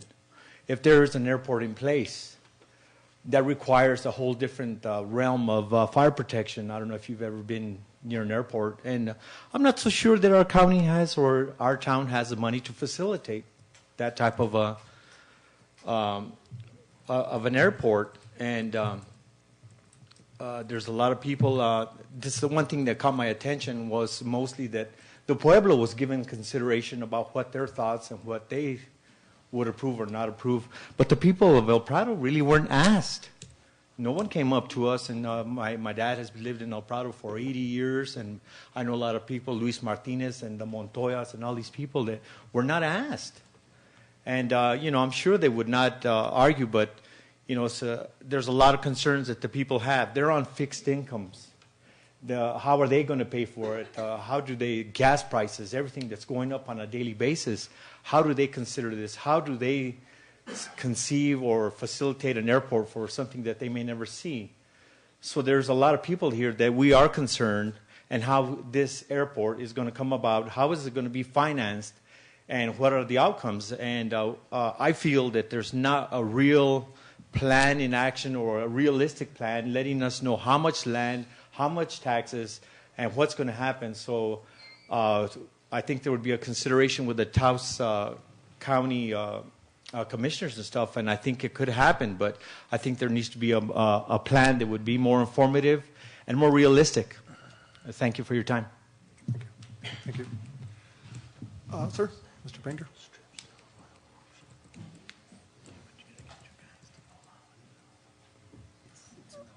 Welcome to our meeting, sir. Mr. Mayor, council members.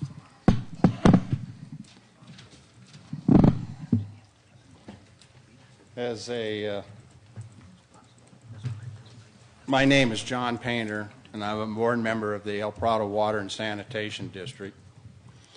And the board of directors of the El Prado Water and Sanitation District have authorized me to be the official spokesperson for the district tonight to present the following documents, which I will hand the council or to your staff here to be entered as part of the record of this proceeding, laying out the district's opposition to your annexation ordinance number 13-01. I hope you'll, as a political subdivision, give me a few more minutes here to go through this. Comes now El Prado Water and Sanitation District, consisting of 1,020 water and sewer customers, as shown within the boundaries of the map attached as Exhibit A, by and through its undersigned duly authorized representative, and states its opposition to the annex for the following reasons. The El Prado Water and Sanitation District, pursuant to 1978 NMSA Section 7321-16J, has the power to acquire by condemnation private or public property both within and without the district, and under paragraph K, the power to construct and maintain works and facilities across or along any public street or highway, and it has $2 million invested in water and sewer facilities and the right-of-way in U.S. Highway 64. The district owns and operates a water supply and wastewater disposal system for the purpose of providing domestic water to the inhabitants of the district, and said system is partially located in U.S. Highway 64, formerly known as State Highway 3. The district's facilities and statutory right to occupy territory, construct and maintain the water lines and wastewater lines, and related facilities are real property and territory within the meaning of the petition method of annexation. The state of New Mexico, pursuant to statute, owns the territory constituting U.S. Highway 64 and the area within the right-of-way of U.S. Highway 64 is territory which may not be annexed unless the consent of the authorized agents of the owners are obtained. Portions of U.S. Highway 64 on which lies the water and wastewater facilities and easements owned by the district are Indian country and sovereign territory owned by Taos Pueblo, as evidenced by Resolution Taos Pueblo Council dated November 29, 1988, attached as Exhibit B. The annex is not valid because the government of the United States, holding equitable title to Taos Pueblo land in U.S. Highway 64 between the town and airport, has not consented to the annexation. The district is authorized by statute to impose a gross receipts tax on businesses located within the district boundaries as shown on a map attached as Exhibit A, and it has done so pursuant to referendum vote by the registered qualified electors residing in the district. The district owns title to real property in the territory sought to be annexed, consisting of water lines and related facilities, and these facilities and adjacent property in U.S. Highway 64 between the town and the airport constitute real property which are subject to a mortgage to the United States of America, securing money loaned to the district for construction of its water facilities and distribution system. It is stated by the Office of the Town Clerk that the documents were on the annexation at Taos Regional Airport along with a description map. Please note, the record does not exist for the petition of this ordinance. Exhibit C. On information and belief, a copy of the proposed ordinance was not available to interested persons during normal and regular business hours of the town clerk upon request and payment of a reasonable charge beginning with the date of publication and continuing to the date of consideration by the town council as required by 1978 NMSA Section 3-17-3C. Attached to the ordinance is an aerial photo on which is a line showing a 6.5-mile stretch of U.S. Highway 64 running to boundaries on which is indicated airport. There is no map showing the external boundary of U.S. Highway 64 as required by 1978 NMSA Section 3-7-17A3. There is no landowner petition as required for the town council to obtain jurisdiction to act on the ordinance pursuant to 1978 NMSA Section 3-7-17. There is no consent to the annexation of territory owned by a political subdivision, the district, as required by 1978 NMSA Section 3-7-4A. There is no consent to the annexation of territory owned by the state of New Mexico as required by 1978 NMSA Section 3-7-4A. There is no consent to the annexation of the territory owned by the government of the United States, which holds Indian land in trust for the tribe, or of a political subdivision of the state of New Mexico, including the district and the acequias. There is no petition setting forth sufficient facts with which to discern whether or not the owners of a majority of the number of acres in the contiguous territory have requested annexation. The annexation is invalid because it does not include streets bordering the territory to be annexed. There is no petition signed by the owners of a majority of the number of acres in the contiguous territory to be annexed as required by 1978 NMSA Section 3-7-17A2. There are no facts in the town record supporting the assertion in proposed ordinance 13-01 that the line indicating U.S. Highway 64 plus the area in the airport contains 820 acres.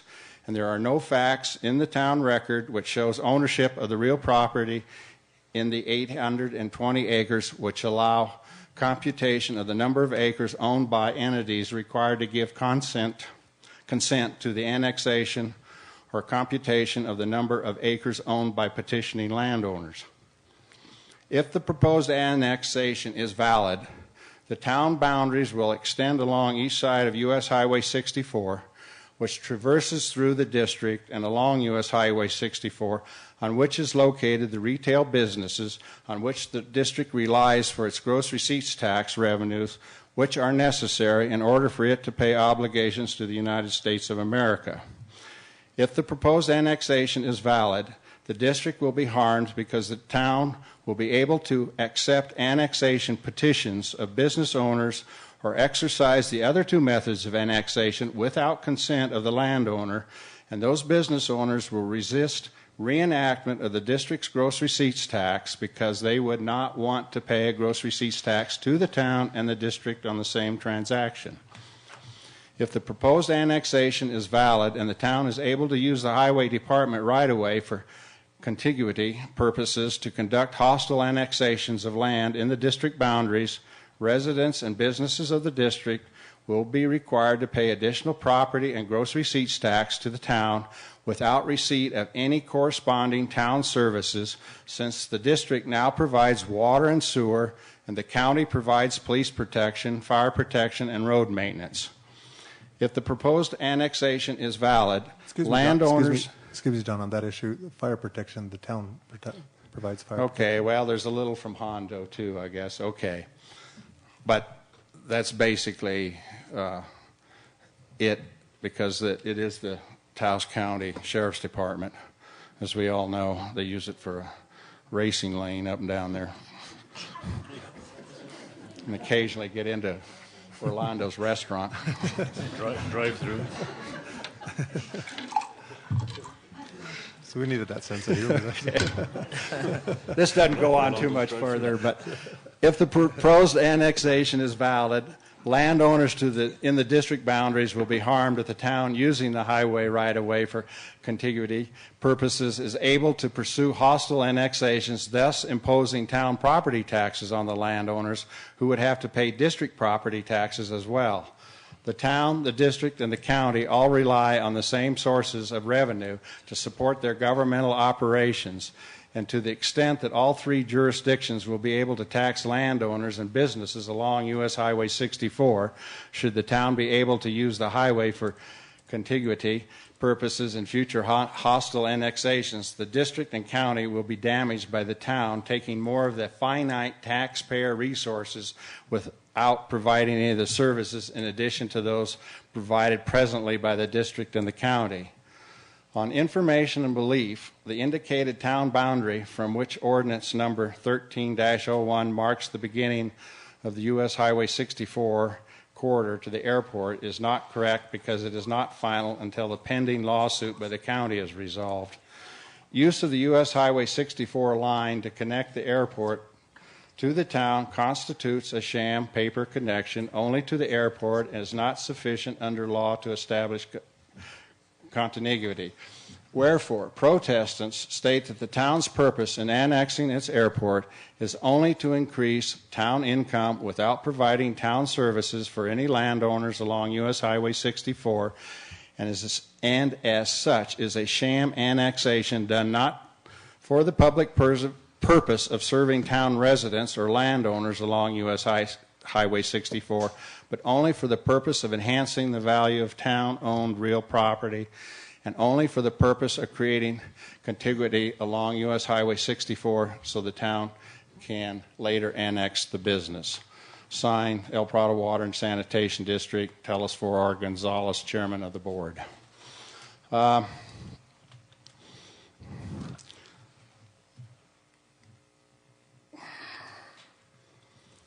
You guys really, I mean, you've had a whole lot of offers. You really don't need to annex this whole area to raise the money for the airport out there. And I assume that we probably will be having this same discussion before a judge before too awfully long, because it will go to that situation. Because, again, your neighbors to the north have quite a philosophical difference about this whole situation. And as you know, we have never been, have not wanted to be annexed to the town. We like our rural way of life out there. In fact, our building that we have is a historical building that some people have called a pile of junk, and others that think it's a wonderful historical building. And right now, under our area where we hold our meetings, we have a skunk that's entranced under the floorboards there, so we now call it Skunk Hollow, where we have our meetings. But anyway, I would urge you to vote against this.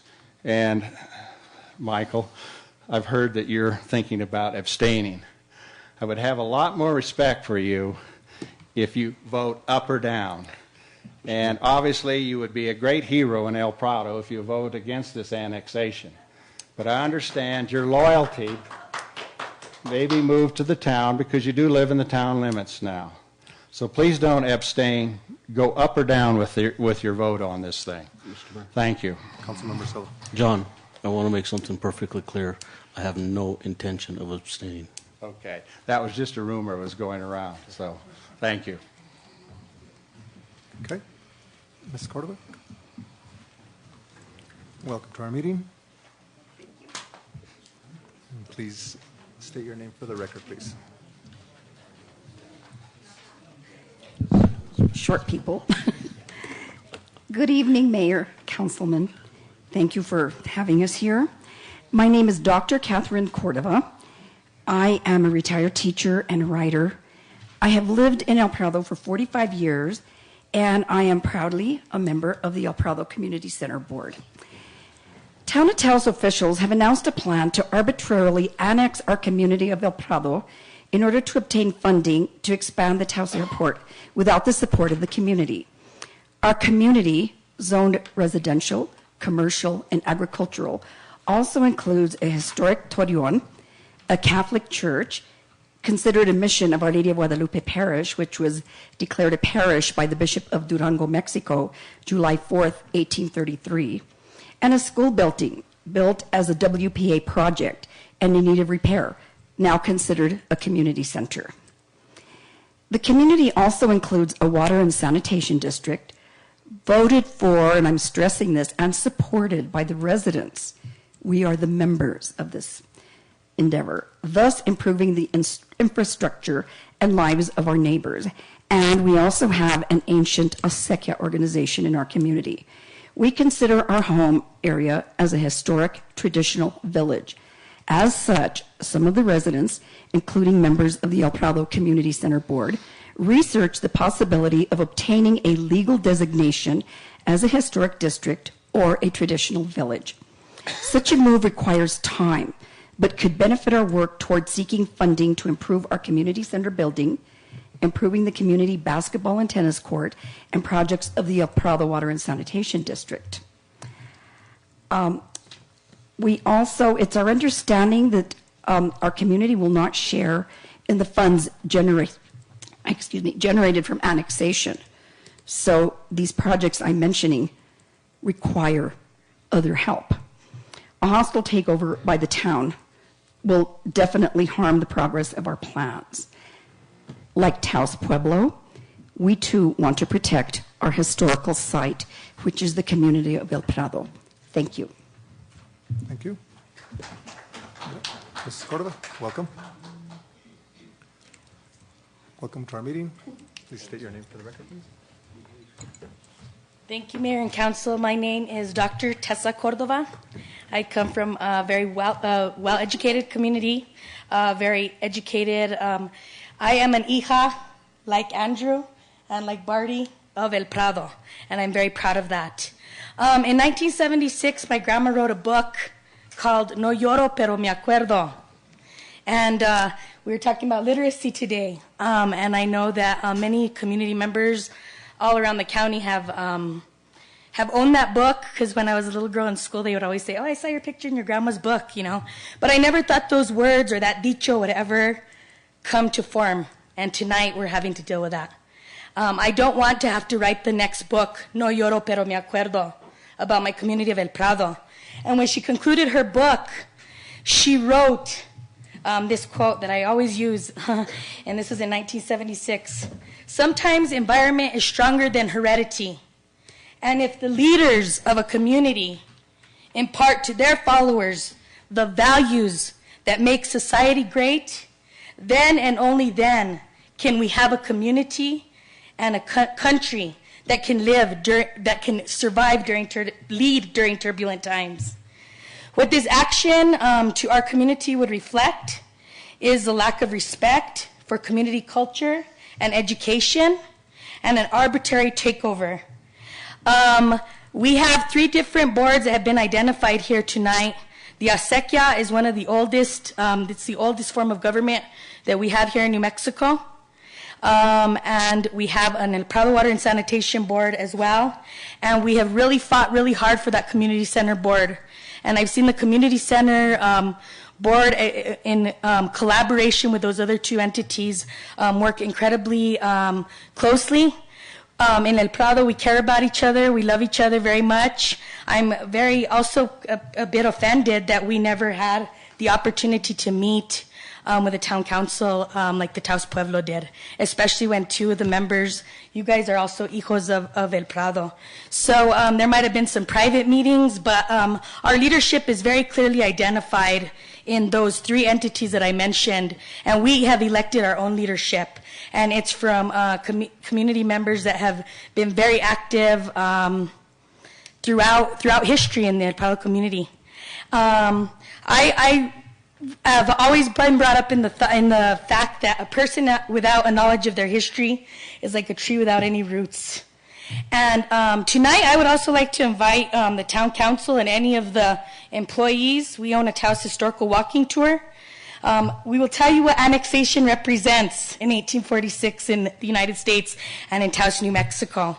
It led to a revolution, right? The Taos Rebellion of 1847, and the governor's head, I think, ended up marching to Santa Fe, Governor Charles Bent at that particular moment. Yesterday we asked, I had a discussion with with the mayor, and I talked to him a little bit about Manifest Destiny, and he isn't aware of Manifest Destiny as as a mayor, and I think that that's very important that we understand our history. And I invite you, I will give you a free tour of Taos. We have a business license and everything. I'll give you a history lesson, because I think if you know your history, these kinds of decisions would have a different kind of resonation, I guess, or they would resonate differently. At least you would be an informed, I think, council, because I think historical memory is very important for our survival and for our existence. So I thank you, and I hope you take that into consideration this evening, and I hope you respect the activist point of view. We appreciate it. Thank you. Thank you. Sir? Welcome to our meeting, sir. Please state your name for the record as you get up to the podium.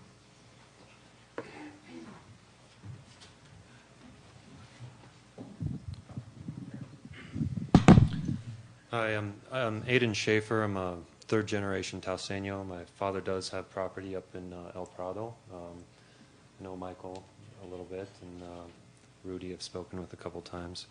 I'm currently a student down at UNM in Albuquerque. I've been studying the spaceport.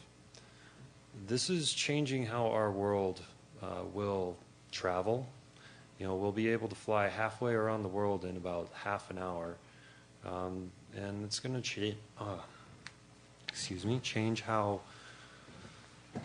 commerce is done. Now, it's important to take that into consideration, and then also understand that there are a couple other spaceports that are planned. One's in Colorado. We also have commercial launch facilities in Texas that are proposed. They're being debated right now in the state of Texas. So this type of travel by airplane will, of course, it'll add noise. Living in Albuquerque, I'd hear the commercial planes go over, hourly, including the Air Force, but we're not anywhere near a military base. So I think that should be taken into consideration, how our nation's economy is changing. Another issue that I've heard from a friend is one of drug trafficking, and that the planes that come up from Mexico would land in smaller airports. And so by creating this airport, I guess we'd want to control that sort of illegal commerce that is coming in and poisoning the youth of this nation. So that's my 2 cents. Okay. Thank you, sir. Thank you. Anyone else? Anyone else wanting to speak under this item on the agenda, please? Mr. Hall? Please state your name for the record, please. My name is Stevens Hall. I think that there's some questions of notice that haven't been met. Earlier this evening, Matt Foster made a presentation with respect to zoning. The town's code 1616.010.6 says, upon annexation by the town council and under the recommendation of the commission, that's the Planning and Zoning Commission, all land annexed to the town of Taos shall be zoned as one of the zones outlined in this chapter. So until, it seems to me that until you change the chapter, that you can't proceed with this annexation, that you've got to proceed with annexation and rezoning at the same time. It seems clear to me. Along those lines, the notice with respect to this meeting referenced only the annexation, didn't reference at all the zoning requirement. Just a month earlier, the town council considered a question of annexation, and the notices were a notice of proposed adoption of ordinance and public hearing, changing the official zoning map of the town of Taos, and there's a notice of proposed adoption of ordinance and public hearing, and ordinance annexing a 0.75 acre parcel of land. So both of these were considered by the council, the rezoning and the annexation at the same time. You noticed them in the same edition of the newspaper, but you didn't do that for this meeting, so I think you've failed in that respect. Despite the failure procedurally, and I think it's substantial, there's no good reason at all for this town to proceed with annexation, none. It flies in the face of everything that we know about good planning that we've learned in the last 20, 30, and 40 years. This is an artifice of magnificent proportions. It's just astonishing that you have the hubris to sit up here and say that you're going to do this. It's just, it boggles the mind. There is no good reason for doing this. The only reason it's happening is to get money. I mean, it's been stated clearly. I mean, the manager has stated it at a meeting last spring or June. I can't remember exactly which. There was a meeting with the Taos County Economic Development Corporation, and at that presentation, Andrew Gonzalez and the mayor both spoke about annexing the airport, the need to do so in terms of acquiring gross receipts taxes, and at the same time, they also talked about wanting to use the water rights the Taos County Economic Development Corporation was working its way out of a beneficial trust. I don't know whatever happened along those lines. But there is no good reason for this town to do this. It's wrong. It's wrong in the absolute. To stretch this string out there and then to go and to annex your own property. How can the town come before itself without a petition? Doesn't have a petition if we're to believe what we've been told. No petition, no map, there's no evidence. Your own ordinance says, and having held a public hearing on the matter and all of the evidence presented, the evidence hasn't been presented. You haven't done it. Or at least it's not there. It should be sitting on a table where we can see it. So until you do all of those things, it seems to me you can't even think about proceeding with annexation. And before you even do that, you need to think about, what am I doing? What kind of precedent am I setting for this community? It's wrong. It's just absolutely wrong. There's no good reason for it whatsoever, just to meet some a need to come up with money to pay for matching funds to build a runway. I mean, why weren't you thinking about this 3, 4, 5, half a dozen years ago? If this was your aim, I don't understand it. Thank you. Okay. Anyone want to speak under the public? We're going to allow the commission time. If you want to, okay, yeah, we're definitely going to allow you plenty of time to address the council. Mr. Northrop, state your name for the record, please. The county has never challenged my First Amendment rights to picket, be it about the county shortcomings, town shortcomings, gas prices, or whatever. The town dismissed charges against Amos Khan yesterday. Mr. Northrup, this is a public hearing regarding annexation. Yes. Please limit your comments to the annexation issue. I'd like to continue on, Mayor, as I'm going to... Keep your comments to the annexation issue, and you can keep on. I have every intention of doing that. Thank you. On March 2nd, Mr. Khan stole 3 of my... Mr. Northrup, keep your comments to the annexation issue, not to a sign Okay. ordinance. Well... We're going to have a sign ordinance meeting on the 26th, and you'll have ample time to address I'm the addressing the sign ordinance as how it might apply to the county and how it might change the application of my rights to picket should the town... Mr. Northrup, you'll have every opportunity to speak under the public hearing under the sign code ordinance. Thank you, and I'd like to speak to the sign ordinance as it relates to the county as well as it relates to the town at the proper On the annexation time. issue, this is the last time I'm going to tell you. If not, we'll go to the next speaker. Okay, well, as a one word of warning, I'd like to tell the people in the county you're dealing with a lawless government in the town. Charges were brought against me. Mr. Northrup, we're going to go to the next speaker at this time. Anyone? Mr. Brown, I believe. Mr. Brown. I know who you are. Just I got a blank. Welcome to our meeting, sir. Mr. Mayor, council members, Oscar. My name is Jeff Brown, for the record. I don't know. I feel like kind of an outcast. I'm a local business owner, and my business is at the airport. I've been very involved out there for 16 years. There's a lot that gets left off on all these comments, and the people that are commenting don't know anything about the airport.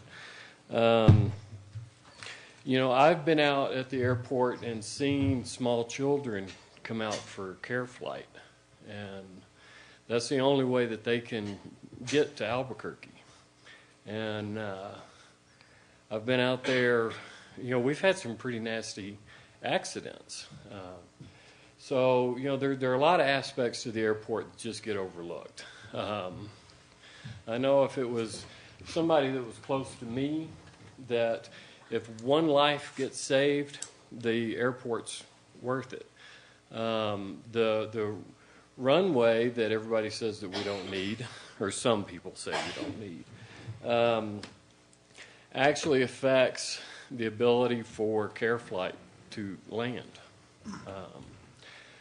So, I don't know, it just seems kind of one-sided that we don't consider the benefits of the airport to the community. If you look at other communities of our size, the airport is a major driving force in the economics of the area, and ours is.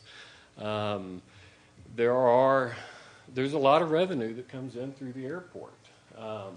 You can watch the weather, and when we get a good storm, the airport is full. There's no parking space for airplanes because people come to Taos to go ski, and they spend money here. So it kind of baffles me to hear some of the comments about the annexation, that the town is trying to just take over entire swaths of land, and that's not the way I see it. I see it as the town is trying to increase its ability to provide services at the airport. I've been a little bit disappointed in that Mr. Baroni was the only one that has returned any of my phone calls. You know, I have had no response from anybody at the county to my questions. And I pay gross receipts tax. The majority of my business is out of town, and I'm trying to bring more of that business to town.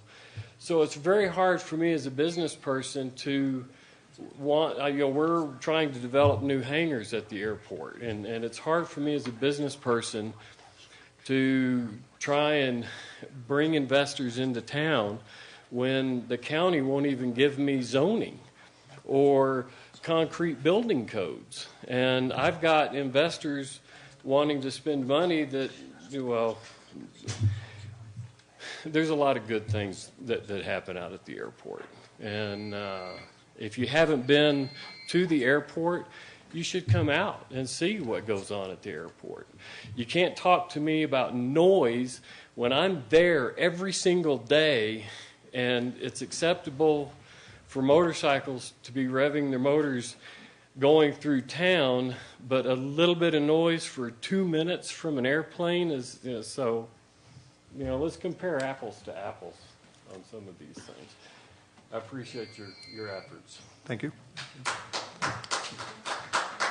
Mr. Malone, welcome to our meeting, sir. Thank you. And for the record, please state your name.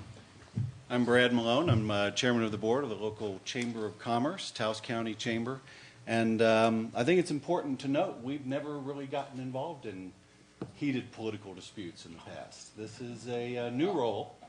The Taos County Chamber Board met in January and determined that we are going to finally, once and for all, be an advocacy organization. We're going to stand for the promotion of business opportunity, business development, economic development in our community. And that, like I feel tonight, perhaps, that if I were sitting out there much longer, I'd probably need to wear some asbestos. But the fact of the matter is, this is an economic development issue. We're talking about the town leveraging $1.2 million to get $24 million worth of investment in our community. If the chamber sits by and lets this issue go undiscussed in the business community, then we're irrelevant.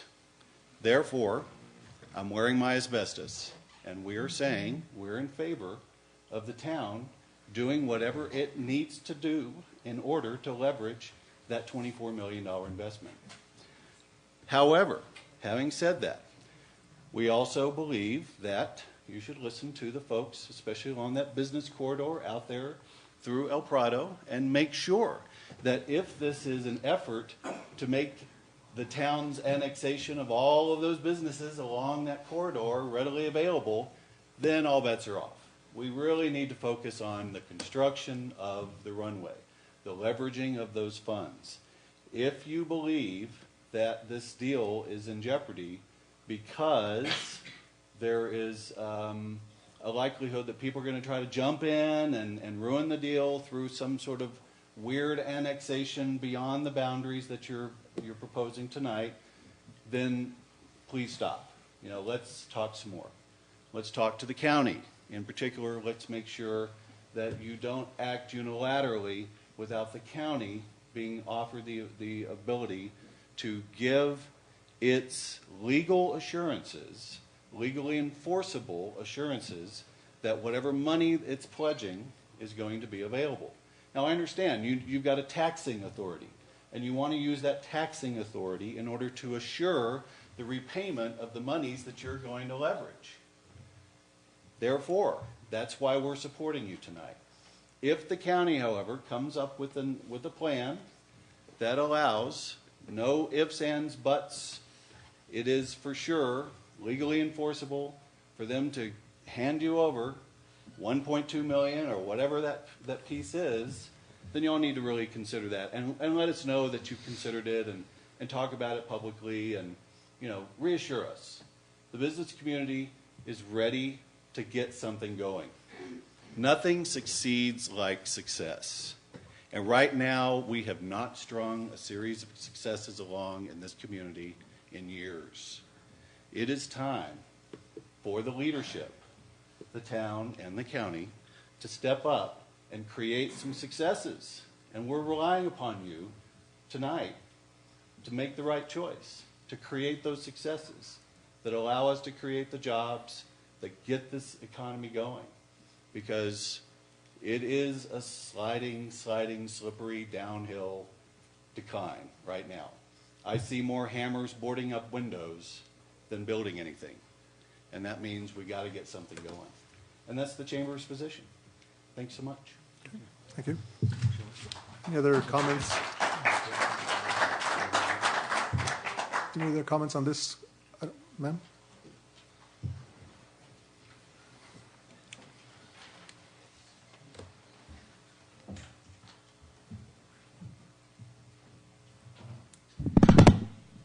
Hi, my name is Marilyn Hoff. I'm a resident of Taos County, and I live on the north part of town. And I cherish the drive north from Taos because it doesn't look like the drive south from Taos. So I'm not really in favor of untrammeled development north of Taos because I think it would really ruin the whole feel of the area, and I would hate it. I'm also nervous about the airport itself and what it will be used for, and I especially got nervous when you mentioned an Air Force jet landing there. Now, I know that the town council has passed a resolution that opposed flyovers, but I have no idea if this town council agrees with that, and I would be outraged if the airport were used as a fueling place for the Air Force, and I hope that the town council will reassure us that that is never the intention of this airport, that is for our use and is not for the use of the U.S. military. Ma'am, I just want to clarify. When I said U.S. Air Force, it was one of the smaller version, or much smaller version of the President's Air Force One.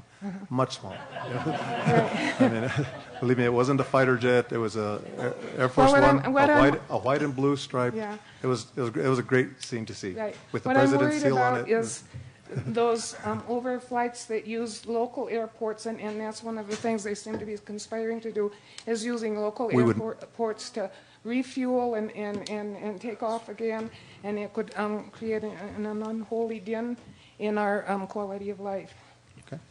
Okay. Apart from that, I would never support that. Just want to make that. Apart from that, I am in solidarity with the people of El Prado, and I think they're being given a raw deal. I don't want to see all that development out there, and I also don't think that the people of El Prado deserve this raw deal of the kind of annexation that it seems to me that you will be doing. And I appreciate your time and attention. Okay, thank you. Is there anyone else that would like to speak at this time? Seeing none, I will close the public hearing and allow the commission to proceed with the presentation. If it's the commissioners or the members of the staff, Manager Archuleta, Mr. Bellis, you could have our attorney Bob Malone here to okay. make the presentation. Okay, please. No, I can. We can. No, they're offering more evidence on the issue, since we have been in dialogue with the governing entity. This will be on the record as it would be on the public hearing, but since this is a formal request to give a presentation exclusive of the time limitation, so that's a reason why. Mayor, Township, Township Manager, Town Attorney, and Abigail, because you can never give enough credit to those number twos that have to sit at the table in the back all the time to do the work. While our attorney is pulling out all the bad stuff, I guess, that people always have to put on the record, I did want to mention a couple of positives, and that is that while you have moved ahead on Kit Carson, as the mayor and the town manager are aware, that the county, true to its representation in earlier meetings, has forwarded a revised version of what we hope is a new JPA that all the parties can work with, and that will go to all the members.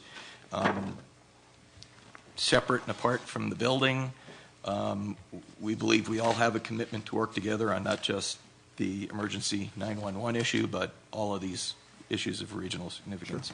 Sure. Also, for the record, I do want to make it clear that, so it's not misinterpreted, the county commission has always been in favor of the airport, the Crosswinds runway, and absolutely the economic stimulus that will be brought by the $24 million in construction, as well as growth added to the area. And we will support that in any way that the town, and have offered to support that in any way that the town thinks that we can be a partner in that.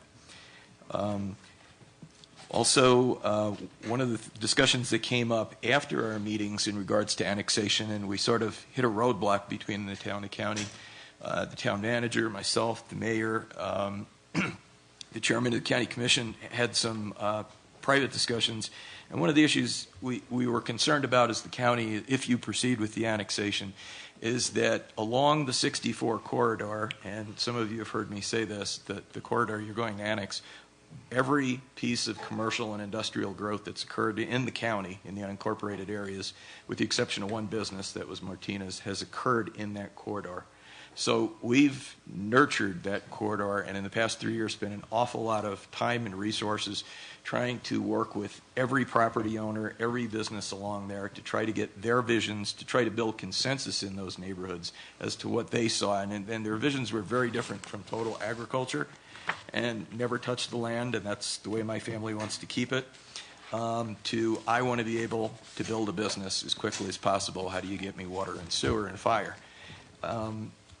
What I would ask is that as a result of that discussion and our not wanting to upset what we feel is the potential for some real growth by people in that area, as well as hard-worked, hard-earned agreements between family members, some of which are spread across the country, as to the future of their family's properties, that your town manager forwarded to the parties to that discussion a memo indicating that maybe the town had those same concerns, and the worst thing we could do is get into a big battle that would cause uncertainty as to what those plans would be.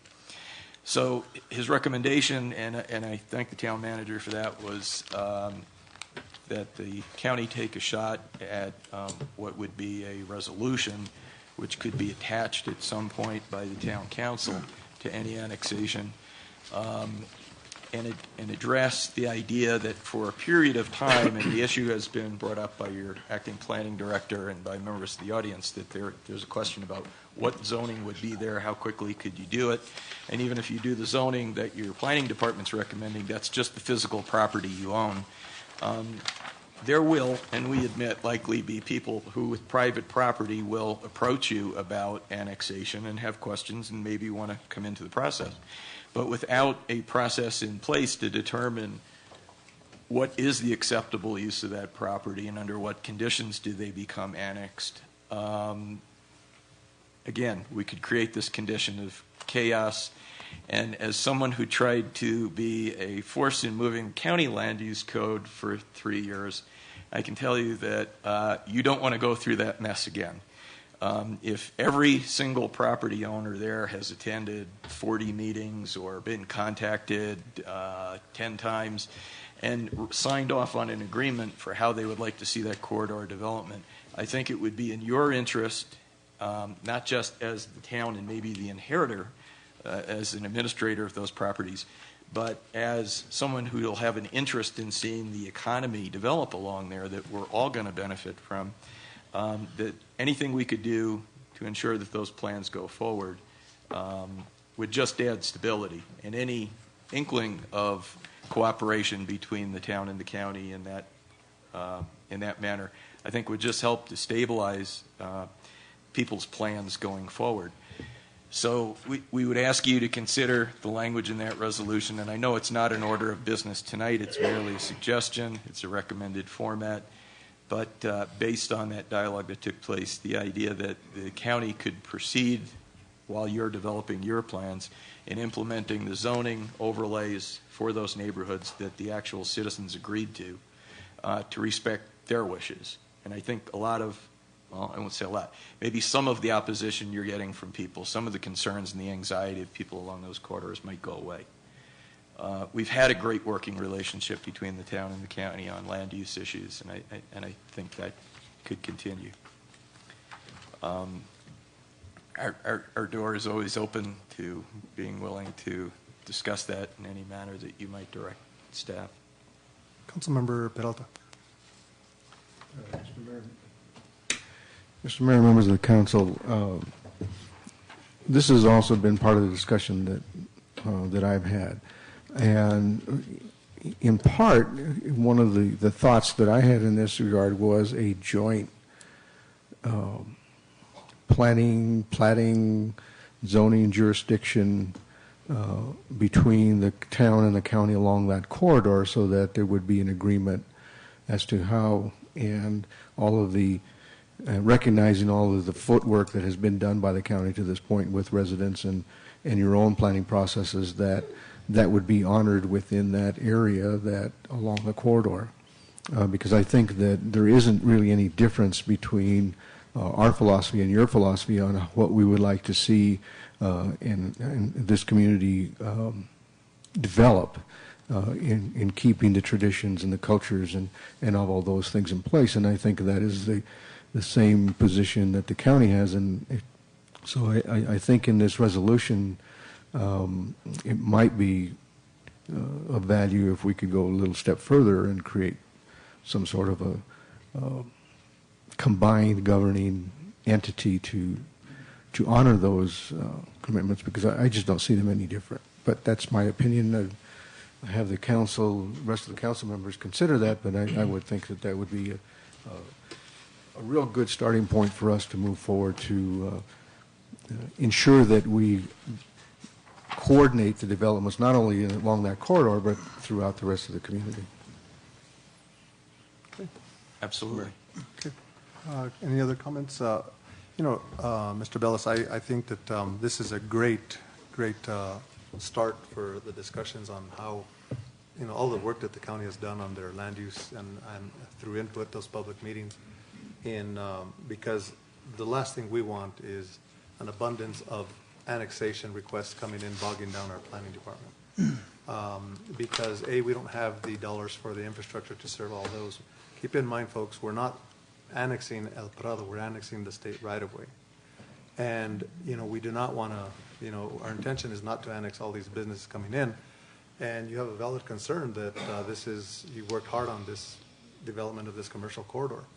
So I would be in support of a resolution. We just received this today. I personally am in support of this, as Oscar and Councilmember Peralta were discussing this, and I thought it was a great idea. I don't like the word moratorium, but only because that tends to people say, well, what's going to restricting development, or but for lack of better words, that's what it is. It's a period where we're not going to exercise any annexations or future annexations unless we work collaboratively with the county to develop a comprehensive plan on how the people from those affected areas want to see that commercial corridor to be developed. So I'm in full support of something like this. Thank you, Mayor. Councilmember Abita. Thank you, Mayor Cordova. Mr. Ballas, Mr. Malone, thank you very much. As I read the first sentence in your proposed resolution and I saw the word moratorium, my first question was for how long? As I read that first paragraph, of course, you defined it as 1 year to allow the county and the town to work out the rules and procedures for future annexations and to allow the neighbors and the county to implement the various county overlay zones that you've been working on. I would have no problem with such a resolution, but I would add 2 conditions. Condition number 1, of course, being the most important, in this resolution that you would agree to not take us to court, because litigation ain't going to help nobody. Because if you're going to take us to court, then it's a moot point to have this resolution because it's not showing good faith in working with us. So, and that could be worded by the attorneys to make it legally binding, but there has to be good faith, and so one condition would be no litigation, or you would release your right to litigate. Secondly, there has been one private property owner at the airport, not on the corridor of 64, but at the airport, that has been expressing a strong concern. He owns property adjacent at the airport. I would like the idea, the consideration, that one person be exempted from the moratorium, only because he's been planning this for months. He happens to be a county individual now, but nobody else in the community has expressed, I want to be annexed, to be fair to that person. So with those 2 items, I would be very open to the idea. Thank you, Mr. Mayor. Mr. Archuleta, then we'll go to Mr. Councilmember Silva. Mayor, Councilman, Town Manager, this is sort of out of order. Basically, the town manager has asked us to put together a resolution that we could bring forward so that we could start discussions, okay? We have been directed by our commission to take every legal method that we need to stop this annexation. We, again, here at Taos County, are willing to come to the table, we're willing to discuss, we're willing to provide whatever information we need to provide. But it seems like we just continue to hit these roadblocks. And we have no other choice at this point. You guys give us no other choice. We're not saying we don't want the airport. We want the airport. We want to partner with you if that's what you want. If you don't want us to partner with you, that's fine. But on the same token, don't push the annexation down our throat and down the throats of our constituents. We cannot do that. And so, Mayor, with your indulgence, I'd like Mr. Malone to please present his presentation. Sure. Because it's sort of out of order. Thank you. Sure. Before we proceed with Councilmember Silva had a comment. I do have a question for our attorney. This resolution, if we were to approve this resolution, regardless whether it has a moratorium or not, that would resolve that this council honor this. Let's just say, as an example, it didn't have a one-year moratorium and we just work things out. But I mean, does it hold, or do future councils can they change this, or do they have to abide by this resolution moving forward? Resolutions are not binding, but that was a question. That's a question I had. Resolutions are not binding. I would caution the council that this resolution is not on the agenda, and I understand that it needs to be discussed. It shouldn't be discussed tonight. It needs to be discussed at a properly noticed agenda item, please. Sure. So I think on the note of resolution, is it the council's pleasure at this time to at least direct staff to bring the resolution to a future meeting at that, Councilmember Abeyta? Mr. Mayor, with all due respect to County Manager Archuleta, out of order or not, I support it as long as that condition is there. Oscar, I would recommend, so that we don't discuss this anymore, just bring it back to our next meeting. Sure. I'll continue working with Mr. Bellis. Great. We have a great working relationship, and we'll bring it back to you in a shape that we can recommend to you. Okay. Thank you. Mr. Malone. Thank you, Mr. Mayor and Council. It's very late. I don't know how you stand these lights. It's incredibly warm, so I'll try to keep this brief. I want to do two things. One is there are some exhibits that I'd like to introduce into the record that I think are very important for this council to be aware of, because they form part of the basis for why this ordinance, if adopted, would be legally flawed.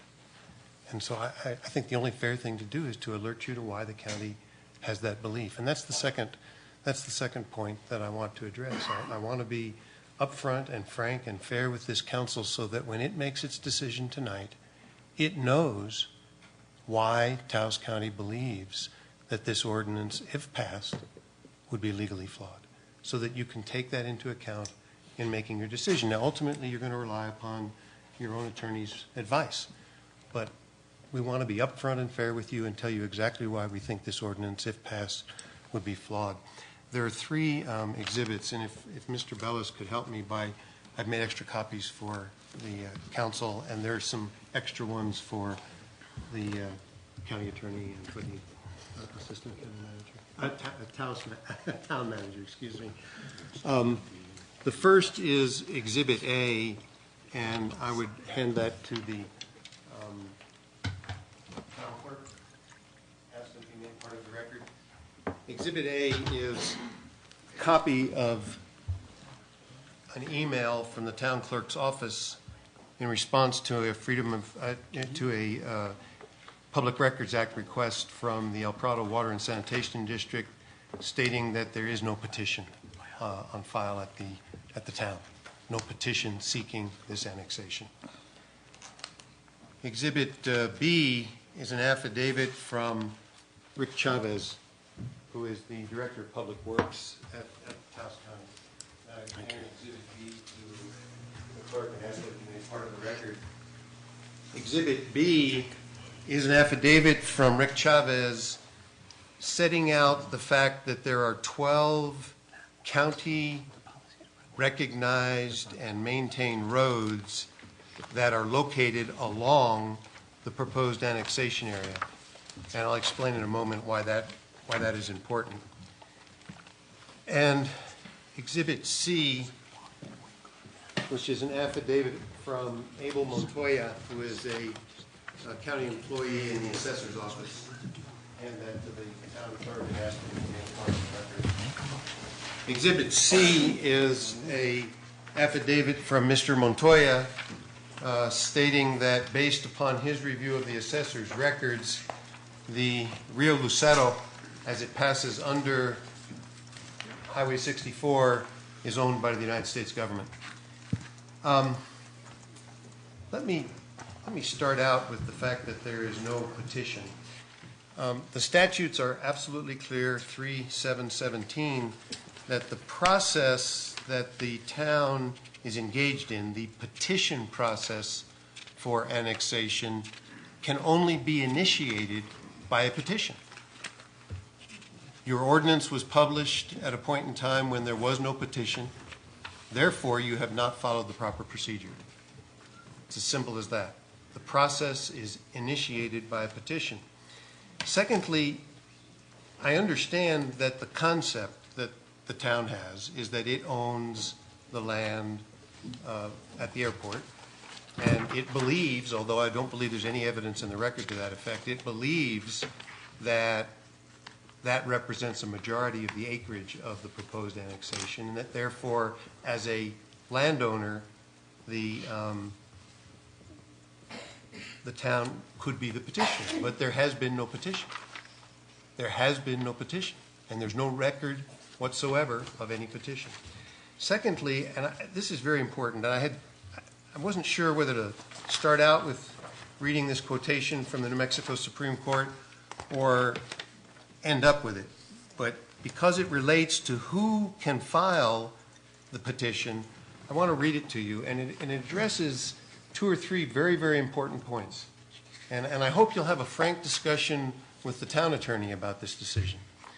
The New Mexico Supreme Court in Doherty versus the City of Carlsbad, speaking about the petition method, said, "The petition method, however, may only be initiated by the owners of property contiguous to the municipality.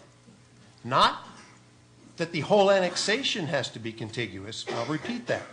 "The petition method, however, may only be initiated by the owners of property contiguous to the municipality." So even if the concept is that the land that the town owns at the airport is a majority of the proposed annexation area, it clearly is not contiguous at the present time to the municipality. And one of the members of the public who spoke raised a point that I think is crucial, and it gives you an idea, I think, of how the New Mexico Supreme Court, what its attitude would be if this, we really hope it doesn't have to happen, but if this should ever be in front of the New Mexico Supreme Court. It talks about the concept of the town judging itself, because that's what you're doing. Let's talk about the reality, forget about legal technicalities. The speaker from the member of the audience was absolutely correct. The town, sitting as town council, would be judging its own petition as a property owner if there were a petition. And here's what the New Mexico Supreme Court said about that. And I'm going to repeat the first part of the sentence so we have the entire sentence. "The petition method, however, may only be initiated by the owners of property contiguous to the municipality and not by the city itself. In this situation, there is less danger that the municipality will use its governmental power arbitrarily to obtain what it wants." That's what the New Mexico Supreme Court said about what you guys are proposing to do.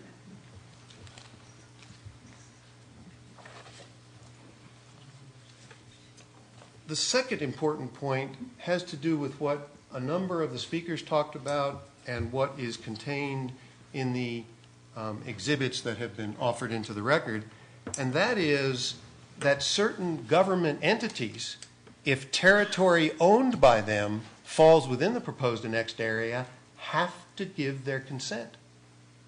And I'm sure that your attorney will tell you that's exactly what the statute and the cases say.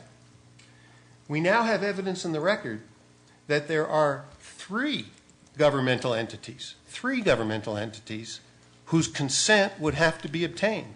Now, yesterday, Mr. Rodriguez, when he spoke at the County Commission meeting, indicated that there had been no discussions with the United States government or with the tribe in a formal way. In fairness to Mr. Rodriguez, he said that there is a member of the Taos Pueblo who serves on the airport board, but that there had been no permission sought from the United States government or from the tribe. We have from the exhibit that was offered by Mr. Painter a document indicating that the Department of Interior required the El Prado Water and Sanitation District to get a lease from the United States government to put its pipes under Highway 64. So the United States government takes the position that it owns the land under Highway 64. Mr. Montoya's affidavit indicates that based upon his review of the assessor's record, the Rio Lucero, as it crosses under Highway 64, is property of the United States government. So, in order for this ordinance to be proper, you would have had to have obtained the consent of the United States government and or the tribe. Number two, the El Prado Water and Sanitation District. Mr. Painter read through a lengthy document indicating that they own real property that lies under Highway 64. He also indicated that they are a political subdivision of the state of New Mexico. So they are, again, an entity that you would have had to obtain consent from in order for this ordinance to be legal and proper. And finally, Mr. Gonzalez, Telly Gonzalez, testified that he is a member of, I can't remember if he was an officer or commissioner of the acequia, and that acequia is a political subdivision of the state of New Mexico. And in addition, it owns in fee simple. Those were his words. That's what this record is. It owns in fee simple the land that the acequia is on that crosses under Highway 64. So that is another political subdivision of the state of New Mexico whose permission is required by the statute and whom you did not seek permission from. A third reason why this annexation would be flawed. In addition, the statute requires that the annexation under the petition method shall, and when the law uses the word shall, that means it's mandatory, shall include the annexation of all streets that are located along the proposed annexation. Mr. Chavez's affidavit establishes in the record that there are 12 county streets that are located along the proposed annexation. The cases, and I'm sure this is going to come as a shock to you, it was something of a shock to me, quite frankly, but the cases make absolutely clear. I'd be happy to share them with your town attorney later if you don't pass this tonight, but the cases make absolutely clear that the entire right-of-way of the street in question, just not only the portion that abuts the boundary, but the entire right-of-way of that street has to be annexed. The case is very clear on that.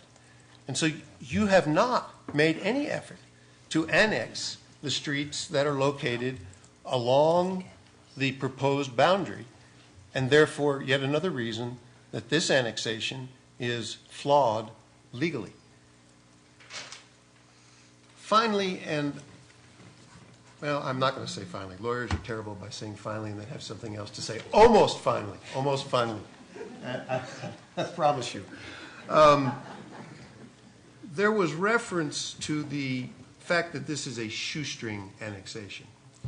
And I can't remember exactly who made the comment, but it was one of the people that commented from the audience. And they said, let's be realistic. We all understand that the only reason for that long shoestring is to get to the airport. There's nothing there that you guys currently want to annex. You're doing it to justify the annexation of the airport.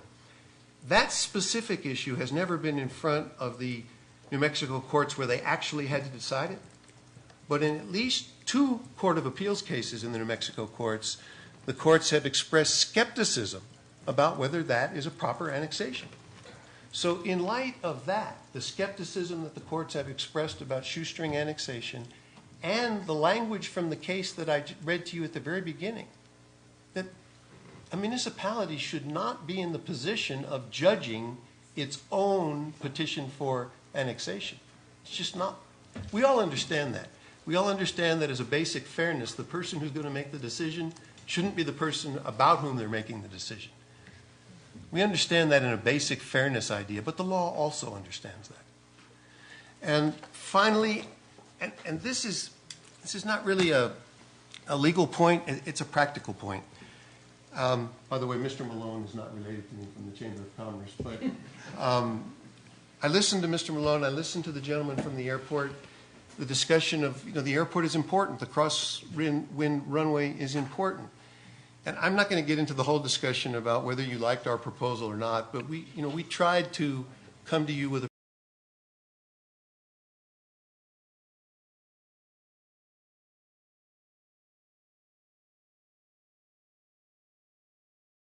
over and above the right-of-way for the roadway.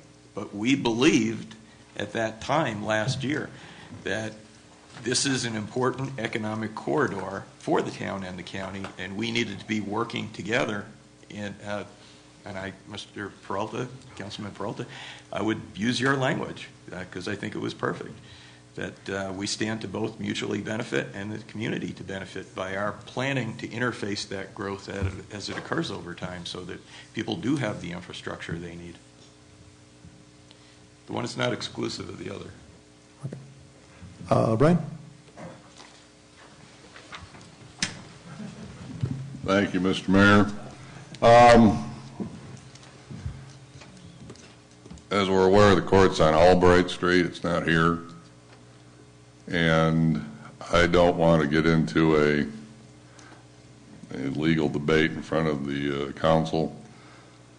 The town council made this petition in an open meeting. We could have sent ourselves, I suppose, a letter petitioning ourselves, and no one would have ever heard about that. However, we've done that in a very public way. Citing Doherty v. City of Carlsbad, which I'm not sure Mr. Malone cited or no, the test that the court applies is whether the annexation ordinance bears a reasonable or rational relationship to a legitimate legislative goal or purpose, and a court is required to show great deference to the decision of the municipal authority. The statute is in plain English. None of the stuff that we have heard tonight has changed my position that this is an appropriate action for this council to take in the way that it has taken it. I would point out that council has heard tonight that this is somehow an attempt at annexing El Prado. There is nothing about this annexation that annexes El Prado. We're not annexing any acequias. This annexation has no impact whatsoever on any rights of the El Prado Water and Sanitation District. I will point out that I drove to Santa Fe to have a meeting with legal counsel for that water district, and we discussed numerous of these legal concepts. The attorney for the El Prado Water and Sanitation District agreed with me that the county has no standing whatsoever under the statute to bring a lawsuit, and if they want to bring a lawsuit, then there's nothing you can do to stop them. It's free. The court's on Albright Street. We can go. The state of New Mexico owns Highway 64. We have heard that the documents have been unavailable Some documents have been unavailable. I've been looking at Renee's computer screen, looking at enclosure emails with the documents that were supposedly unavailable having been sent to people that requested them. The zoning issue is a non-issue at this point. This is not a rezoning.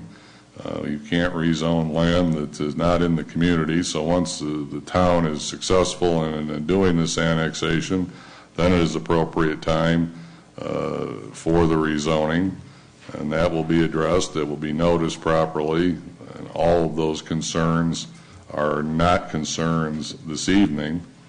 I'd be happy to answer any direct question the council has about this. I've been doing this kind of work for 33 years. I have never, in that 33 years, had my client addressed by someone else's attorney without having discussed with me any of these concerns. I think it's inappropriate. We have discussed this in-house. There's no doubt that we've discussed this in-house. There is nothing that I've heard this evening that changes the advice that I've given to this council about this process, about the propriety of this process. I believe the process has been properly noticed. I believe the petition has been made, and there's no form in the statute for a particular form of petition. This council directed in open session that we pursue this annexation. There's, I don't know what else to say. There's nothing more open you can do than in a public meeting that's properly noticed and properly agenda item, announce the intention to do this. So the issues regarding the annexation of El Prado are non-issues. That we're not annexing El Prado. We're not attempting to. We're not attempting to annex an acequia. We're not attempting to annex a highway. We are not interfering in any way, shape, or form with any existing rights of the El Prado Water and Sanitation District, interfering in any way whatsoever with their ability to pay back their debt. Frankly, their attorney told me they didn't have any debt, so one of the two is right. So as we have been discussing, this is an appropriate, properly noticed, properly petitioned use of a statute, and I don't know what else to say beyond that we haven't already discussed. I would be happy to try and answer any questions that the council has, but I think it's inappropriate at 10 o'clock on a Tuesday night to do a miniature court case here with a representative of an entity that everyone agrees has no standing, including New Mexico case law, has no standing to even contest this in the court. So this is the council will have to decide what the merit of this is, but my opinion is that we have been on the right path relative to the statute. Now, you could choose not to annex, but if you choose not to annex, don't choose not to annex for any of these, what I will call frivolous legal arguments that council has heard tonight. It's a matter for you to decide based on the merits. The case law specifically recognizes and gives deference to this council's actions on this sort of an ordinance, and I would suggest to you that you should do this the way you want to do it without worrying about some sort of negative court action. I mean, I can't predict what courts will do. Maybe the court would toss this out. Maybe the court will do something that I don't expect. But my advice to you, as your attorney, is to decide this on the merits without worrying about the specter of some legal action that may or may not be taken down the road and may or may not be successful. Any comments, questions from the council? Councilmember Abeyta. Thank you, Mayor Cordova. Mr. James, just a couple of questions to provide some further clarity. Looking at Exhibit B signed by Mr. Rick Chavez, where he references the 12 roads. Can you talk a little bit about the 12 roads that connect to US 64? We're not attempting to annex any roads. I think that there's been some confusion that if you annex property along a road that you are responsible for the road, but this is sort of the exact opposite of that. And I don't think it's relevant to this discussion whatsoever. Mexico courts do not mean, if this were true, every time anyone annexed anything, you would then be responsible for all the roads that connected until I guess they end. I mean, it's on its face absurd. Okay. My second question, Brian, on the affidavit signed by Abel Montoya, who works in the assessor's office, referencing the Rio Lucero crossing under Highway 64. Could you elaborate a little bit on that?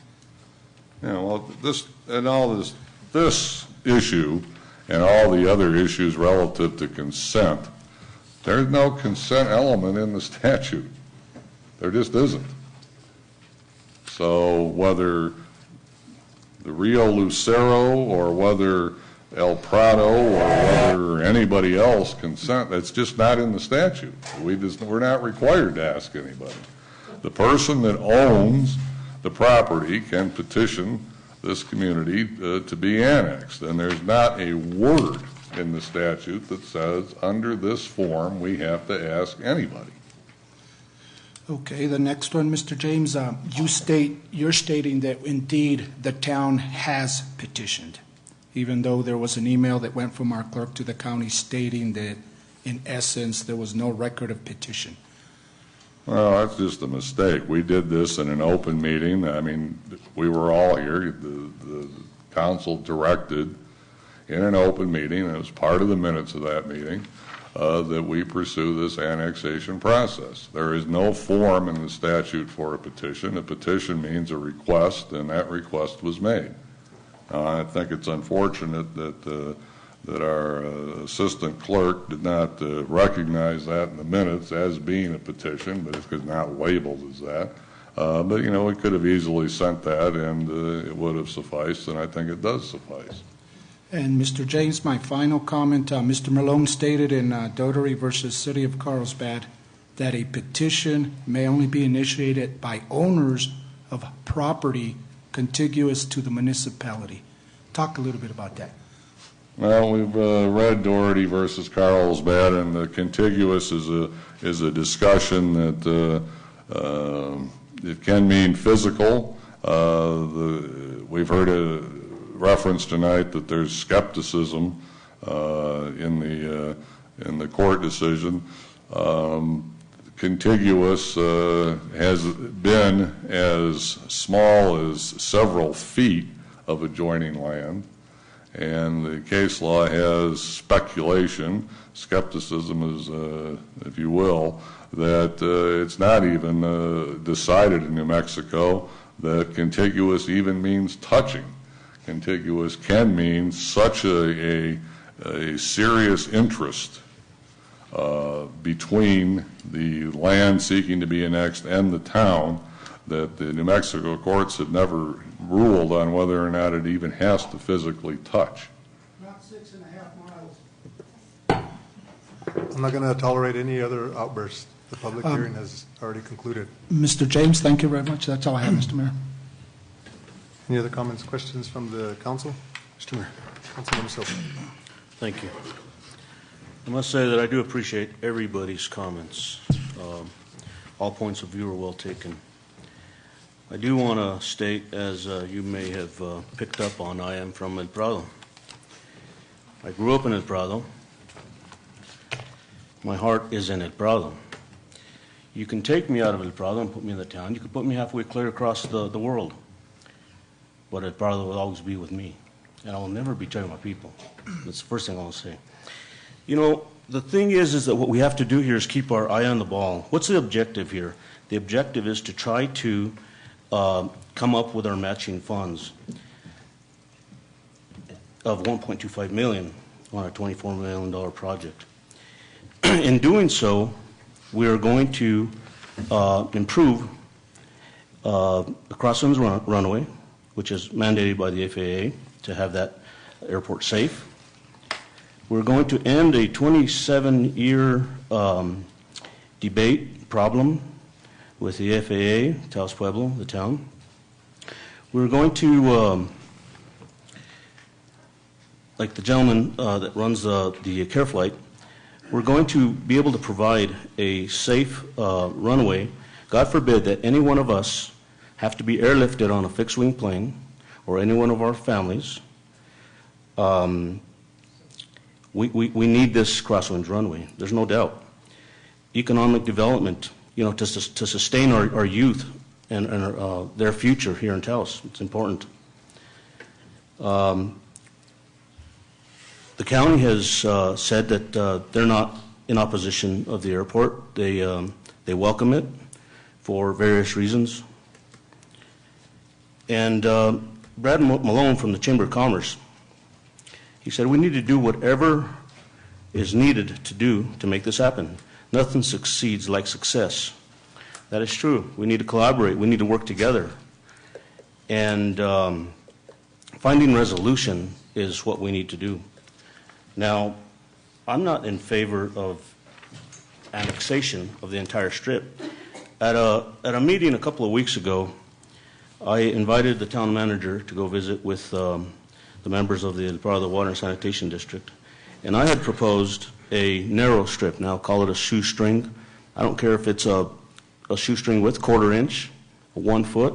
But what that would do is it would get us contiguous to the airport, but it would leave a buffer from that center line, if you would put it in the center line, to the adjacent property owners, to where those property owners could not request to be annexed.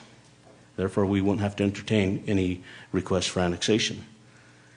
It would accomplish the task at hand by getting, being able to get the GRTs off of this $24 million project and accomplishing the goal. Now, earlier, Mr. Arsenio Cordova said that the people of El Prado are not our constituents. Well, I respectfully disagree with that. We are elected by a population of less than 6,000, but we serve a population of the greater Taos area. So you all are our constituents. We all are one big community. And we need to start thinking like that in order to accomplish some of these difficult tasks and problems that we end up with. And I see that if there was another way to accomplish this task, I'm all for it. Now, I still think that if it's at all possible to work with all the entities to keep this shoestring in just that, so it creates a buffer, so the annexation isn't an issue, because I do not want the El Prado to change as well. I would propose that. And if there's any way we can work on that to make that a reality, I would like to see more work done towards that. So, Brian, can you tell me a little bit about it? I mean, is that something that is possible? Can we make that work? Well, actually, I think the shoestring, and you're talking here, Councilman, about the annexing less than the whole width of the right-of-way? 1/4 inch if we had to. I mean, whatever it makes to make it work. Well, the problem is it doesn't really work, because there's a lot of case law out there that, and this is mostly case law in the area of condemnation, oddly enough, but I don't think you can use the 1/4 inch shoestring as a defense against an adjoining property owner petitioning the town to be annexed, because the law seems to be really clear, actually, that the adjoining property owner has rights to the center of the highway, so the shoestring just doesn't get the job done. Now, we had discussion with the attorney for the El Prado Water and Sanitation District, and